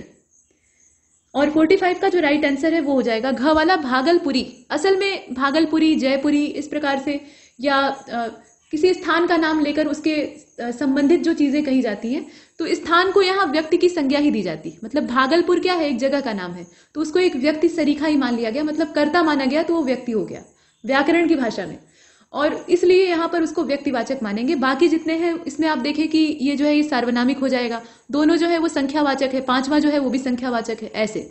लेकिन भागलपुर स्थान का नाम भी है तो उसको भी व्यक्तिवाचक में ही गिनेंगे, ये ध्यान रखिएगा। इसके बाद 46 इसमें कहा गया कि वह इमारत गिर जाएगी। ठीक है, वह इमारत गिर जाएगी। अब इस वाक्य में विशेषण है, कौन सा विशेषण है बताइए? संख्यावाचक विशेषण है, परिमाणवाचक विशेषण है, सार्वनामिक विशेषण है या गुणवाचक है? ये तो पहचानना बहुत आसान है। संख्यावाचक, इसमें कोई गिनती तो दिया नहीं है कि कितनी इमारतें गिर रही हैं। परिमाण भी नहीं बताया है कि वो इमारत इतनी वजनी थी, इतनी भारी भरकम थी, ऐसा कुछ नहीं है। सार्वनामिक विशेषण हो सकता है क्योंकि यहाँ पर सर्वनाम का इस्तेमाल तो किया गया है, वह इमारत। गुणवाचक विशेषण इसमें कहीं दिख रहा है? नहीं दिख रहा है, तो इसका 46 का जो राइट आंसर है वो इसमें से ग वाला हो जाएगा, सार्वनामिक। पहचानना इसमें आसान था। इसके बाद 47 यानी 47 को देखते हैं। राधा सरल स्वभाव की लड़की, राधा सरल स्वभाव की लड़की है। अब इसमें जो रेखांकित शब्द है सरल, ठीक है, इसके लिए आपको बताना है कि ये है क्या, मतलब ये विशेषण तो है लेकिन कौन सा विशेषण है? गुणवाचक विशेषण है, निजवाचक विशेषण है, सार्वनामिक है, या फिर इसमें से कुछ भी नहीं। और 47 का जो राइट आंसर है वो इसमें से हो जाएगा। पहचानिए, ये तो सरल है, पिछले वाले की तरह ही एकदम आसान है। सरल होना उसका गुण है ना, जैसे कुटिल होना गुण होता है, अवगुण होता है, मतलब वो भी गुण में ही गिना जाता है। तो ये सब गुणवाचक में आता है। इस प्रकार की जो प्रॉपर्टीज होती हैं उसको हम गुणवाचक में बिना सोचे समझे डाल देते हैं। इसके बाद 48 में चलते हैं। भरा पूरा भोला भाला, भरा पूरा भोला भाला, ये किस प्रकार का विशेषण है? जैसे कहते हैं ना, भरा पूरा परिवार था उसका, वो बड़ा भोला भाला लड़का है। तो ये दोनों विशेषण तो हैं, लेकिन कौन सी वैरायटी में आएंगे ये आपको देखना है। ये निजवाचक विशेषण है, परिमाण बताने वाले विशेषण है, क्रिया विशेषण है, या इसमें से कुछ भी नहीं है। और 48 इसका जो सही उत्तर है वो इसमें से हो जाएगा क्रिया विशेषण। ये जो है ना, ये सब क्रिया विशेषण है, क्रिया के हिसाब से इसमें काम हो रहा है। भरा पूरा, भरना जो है वो एक क्रिया है, पूर्ण करना या पूरा करना ये भी एक क्रिया है। तो उन दोनों क्रियाओं के संयोजन से ये विशेषण बना, तो ये क्रिया विशेषण हो जाएगा। भोला भाला, अब यहाँ भी ये जो क्रिया है इसको हमने इस्तेमाल किया है, तो ये क्रिया विशेषण हो गया। आगे बढ़ते हैं। वैसे भी ये दोनों होने से रहे, निजवाचक, यहाँ किसी निजता का तो आभास हो नहीं रहा है और परिमाण बताया ही नहीं गया है, तो यही होना था, या फिर घ वाला हो सकता था, लेकिन इसका ग होगा। इसके बाद अब 49 को देखिए। यहाँ पर एक पद्य पंक्ति दी है जिसमें से कि आपको विशेषण गिनने, तो कुछ इस प्रकार से है। देख कर बाधा विविध, यहाँ विविध नहीं होगा, विविध होगा। देख कर बाधा विविध, बहु विघ्न घबराते नहीं, रह भरोसे भाग्य के, दुख भोग पछताते नहीं। ठीक, ये कविता है और काफी अच्छी कविता है। भाग्य के भरोसे रहकर दुख भोगने से अच्छा है कि आप कर्म करिए, पुरुषार्थ, परिणाम चाहे जो भी हो, और परिणाम अच्छा ही होगा। जब आप मेहनत करेंगे तो परिणाम कतई बुरा नहीं हो सकता। हो सकता है कि जो आप सोच रहे हो, आपने जिसकी कामना की हो, वो आपको ना मिले, वो आपका प्रारब्ध ना रहा हो, लेकिन फिर भी कुछ बेहतर मिलेगा। आप निकृष्ट अवस्था में कतई नहीं रहेंगे। ठीक, पुरुषार्थी जो मनुष्य होता है उसके पास सब कुछ आ जाता है। तो यहाँ ये कविता हमें इसी बात की शिक्षा देती है और एक अभ्यर्थी को ध्यान रखना चाहिए। अब बताइए कि इसमें विशेषण कितने? अब इसे ध्यान से देखिएगा। देखिए, इसमें देख कर बाधा विविध, ठीक है, देख कर ये तो क्रिया हो गई, देखना क्रिया है। बाधा जो है वो विशेष्य है, मतलब अब यहाँ पे एक विशेष्य हमें मिला जो कि नहीं चाहिए था। विविध, विविध जो है वो विशेषण है, विविध जो शब्द है ये विशेषण है, तो एक विशेषण आपको यहाँ मिल गया। बहु विघ्न घबराते नहीं, बहु जो है वो विशेषण है। बहु क्या है? ये परिमाण बता रहा है, तो ये भी एक विशेषण है। विघ्न जो है वो संज्ञा शब्द है, मतलब संज्ञा का अर्थ यहाँ पर है कि ये विशेष है, तो इसको नहीं गिनेंगे। घबराते नहीं, घबराना एक क्रिया है, ठीक है, नहीं जो है वो यहाँ क्रिया विशेषण है, लेकिन उसको विशेषण में गिनना नहीं है। इसके बाद आगे चलते हैं। रह भरोसे भाग्य के, दुख भोग पछताते नहीं, तो रह भरोसे, रह जो है वो अव्यय और क्रिया दोनों का काम करता है। भरोसे, भरोसा जो है वो संज्ञा शब्द है, ठीक है, तो इसको भी जाने देते हैं। भाग्य जो है वो संज्ञा ही है, तो विशेष्य हो जाएगा। दुख भोग पछताते नहीं, दुख शब्द जो है वो क्या है? ये भी विशेष्य है। और भोग, भोगना, ये भी संज्ञा है। पछताते नहीं, पछताना क्रिया है। नहीं जो है वो एक अव्यय है, क्रिया विशेषण है। तो इसमें कुल मिलाकर विशेषणों की संख्या कितनी? 2। विशेषण इसमें कितने हैं? टोटल 2 ही हैं कायदे से। इसके बाद आगे चलते हैं। देखिए, प्रश्न संख्या 50 और अंतिम विशेषण विशेष्य का ये प्रश्न है। इसमें कहा गया, देखिए अब इसमें भी एक काव्य पंक्ति है। इसमें कहा गया कि हाथ में ध्वजा रहे, बाल दल सजा रहे, ध्वज कभी झुके नहीं, दल कभी रुके नहीं। ठीक, अब इसमें आपको विशेष्य गिनने हैं, तो गिन लीजिए कि कितने विशेष्य हैं। हाथ में ध्वजा रहे, बाल दल सजा रहे। हाथ, हाथ जो है वो क्या है? संज्ञा शब्द है, तो ये पहला विशेष्य हो गया। इसके बाद में जो है ये जोड़ने के लिए इस्तेमाल हो रहा है, कारक हो गया।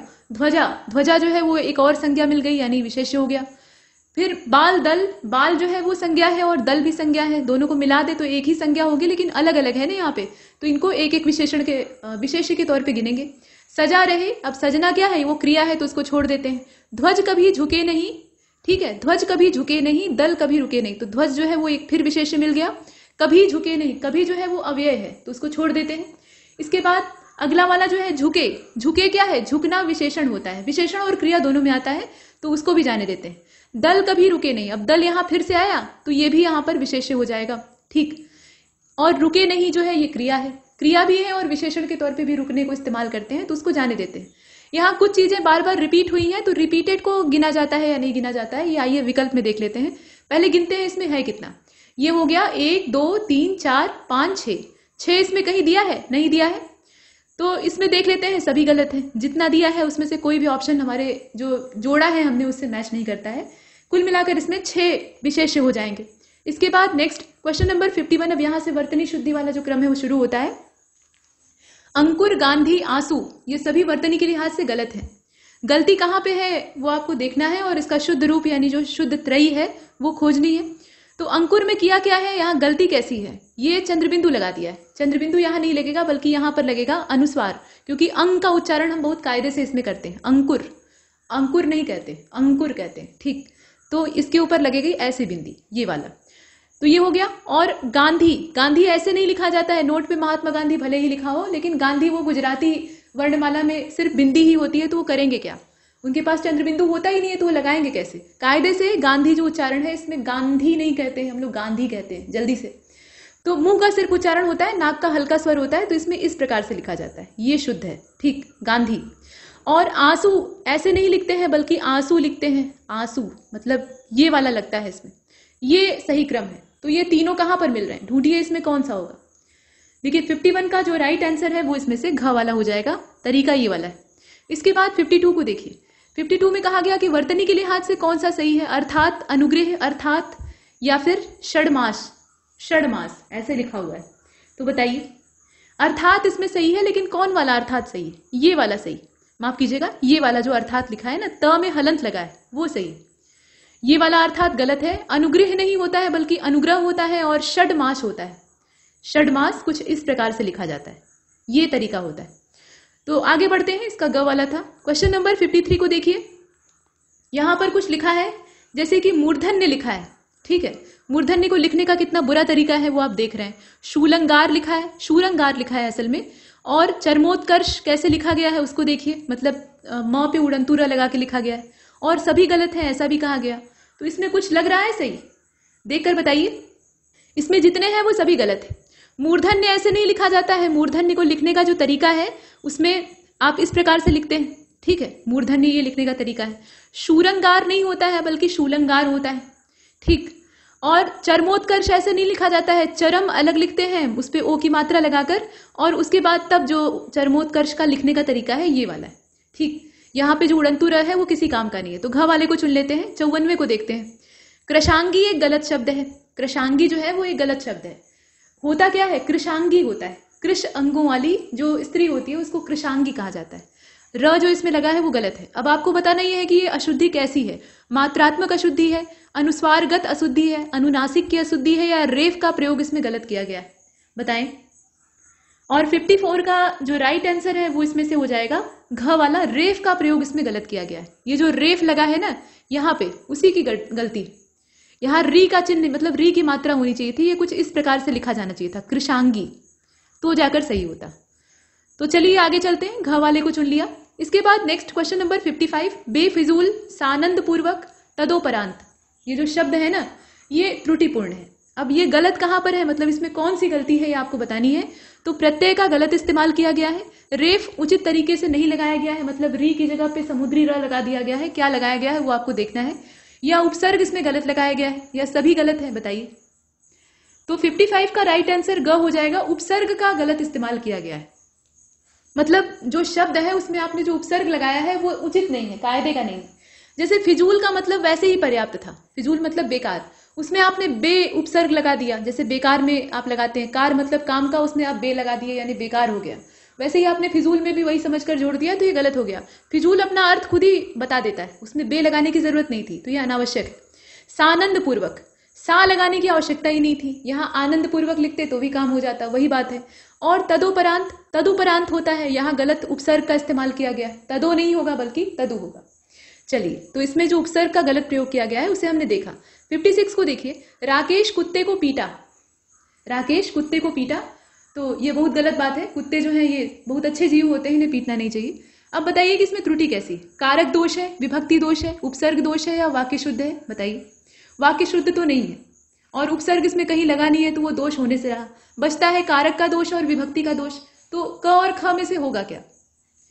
56 का जो राइट आंसर है वो ख हो जाएगा। विभक्ति का दोष है, राकेश ने कुत्ते को पीटा, ठीक है, ये वाक्य होना चाहिए था। अब यहाँ पर ने और जो को का समायोजन है वो विभक्ति दोष में आता है। कारक का प्रयोग तो है ही है, लेकिन कारक का समावेश या जो कारक का अटैचमेंट होता है वो किसके साथ होता है? विभक्ति के साथ होता है। तो ख वाला इसका परफेक्ट है। इसके बाद 57 को देखें। स्वामी दयानंद का देश आभारी रहेगा। स्वामी दयानंद का देश आभारी रहेगा। अब इस वाक्य में कैसा दोष है, किस प्रकार की गड़बड़ी है, वो आपको बतानी है। क्वेश्चन नंबर 57 क वाला हो जाएगा। क्रम विन्यास गड़बड़ है। क्रम विन्यास का मतलब क्या है कि हमने शब्दों को सही क्रम में अरेंज नहीं किया है या लगाया नहीं है। मतलब इसमें पढ़ने से ऐसा मालूम हो रहा है कि स्वामी दयानंद का ही देश है और वो आभारी रहेगा। मतलब उनका खरीदा हुआ एक देश है और वो उनके ऊपर आभारी रहेगा। मतलब ये शब्द तो हमें यही बताता है, लेकिन तरीका क्या होना चाहिए? देश स्वामी दयानंद का आभारी रहेगा, इस प्रकार से लिखा जाना चाहिए। देश इसमें पहले लिखा जाना चाहिए, तभी इसका उचित अर्थ इसमें प्रकट हो सकता है। तो क वाले को चुन लेते हैं। इसके बाद 58 में चलते हैं।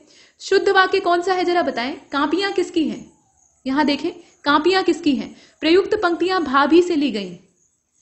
ठीक, भाभी कोई किताब हो सकती है। इसके बाद हल्दी घाटी से राणा प्रताप की वीरता सामने आती है। मुझे सेब काट कर खिलाओ, ठीक है। अब इसको आप ऐसे कह दें कि मुझे काट कर सेब खिलाओ, तो इसका क्या मतलब निकलेगा फिर आप जानते हैं। तो क्रम विन्यास गड़बड़ करने से फिर बहुत अनर्थ हो जाता है। खैर 58 को देखिए। तो इसका जो राइट आंसर है वो घ हो जाएगा। इसमें शुद्ध वाक्य यही है।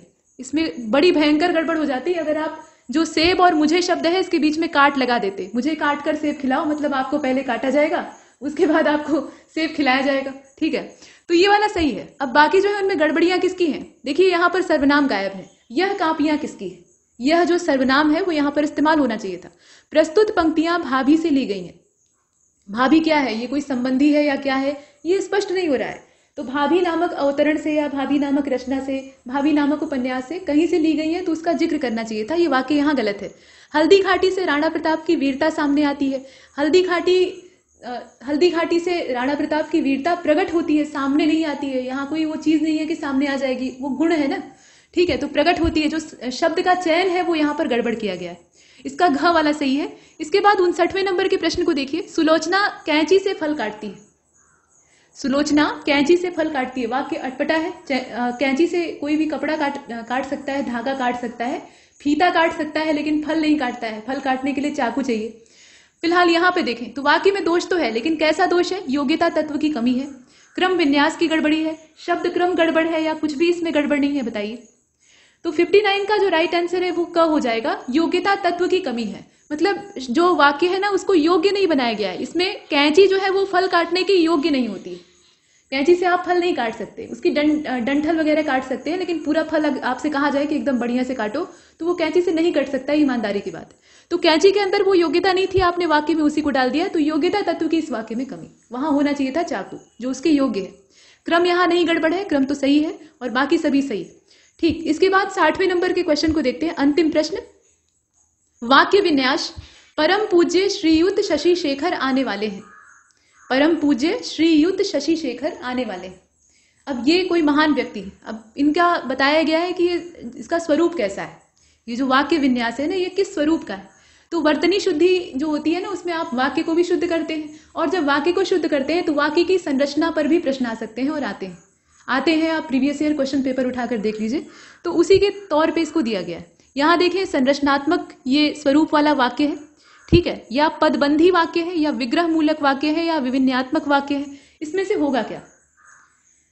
और 60वें नंबर का ये जो क्वेश्चन है पदबंधी वाक्य है। इसमें बहुत सारे पदों को जोड़ा गया है ना, देखिए ध्यान से। परम पूज्य ये एक पद है और उसमें भी 2 पदों का समायोजन है, परम और पूज्य, है ना।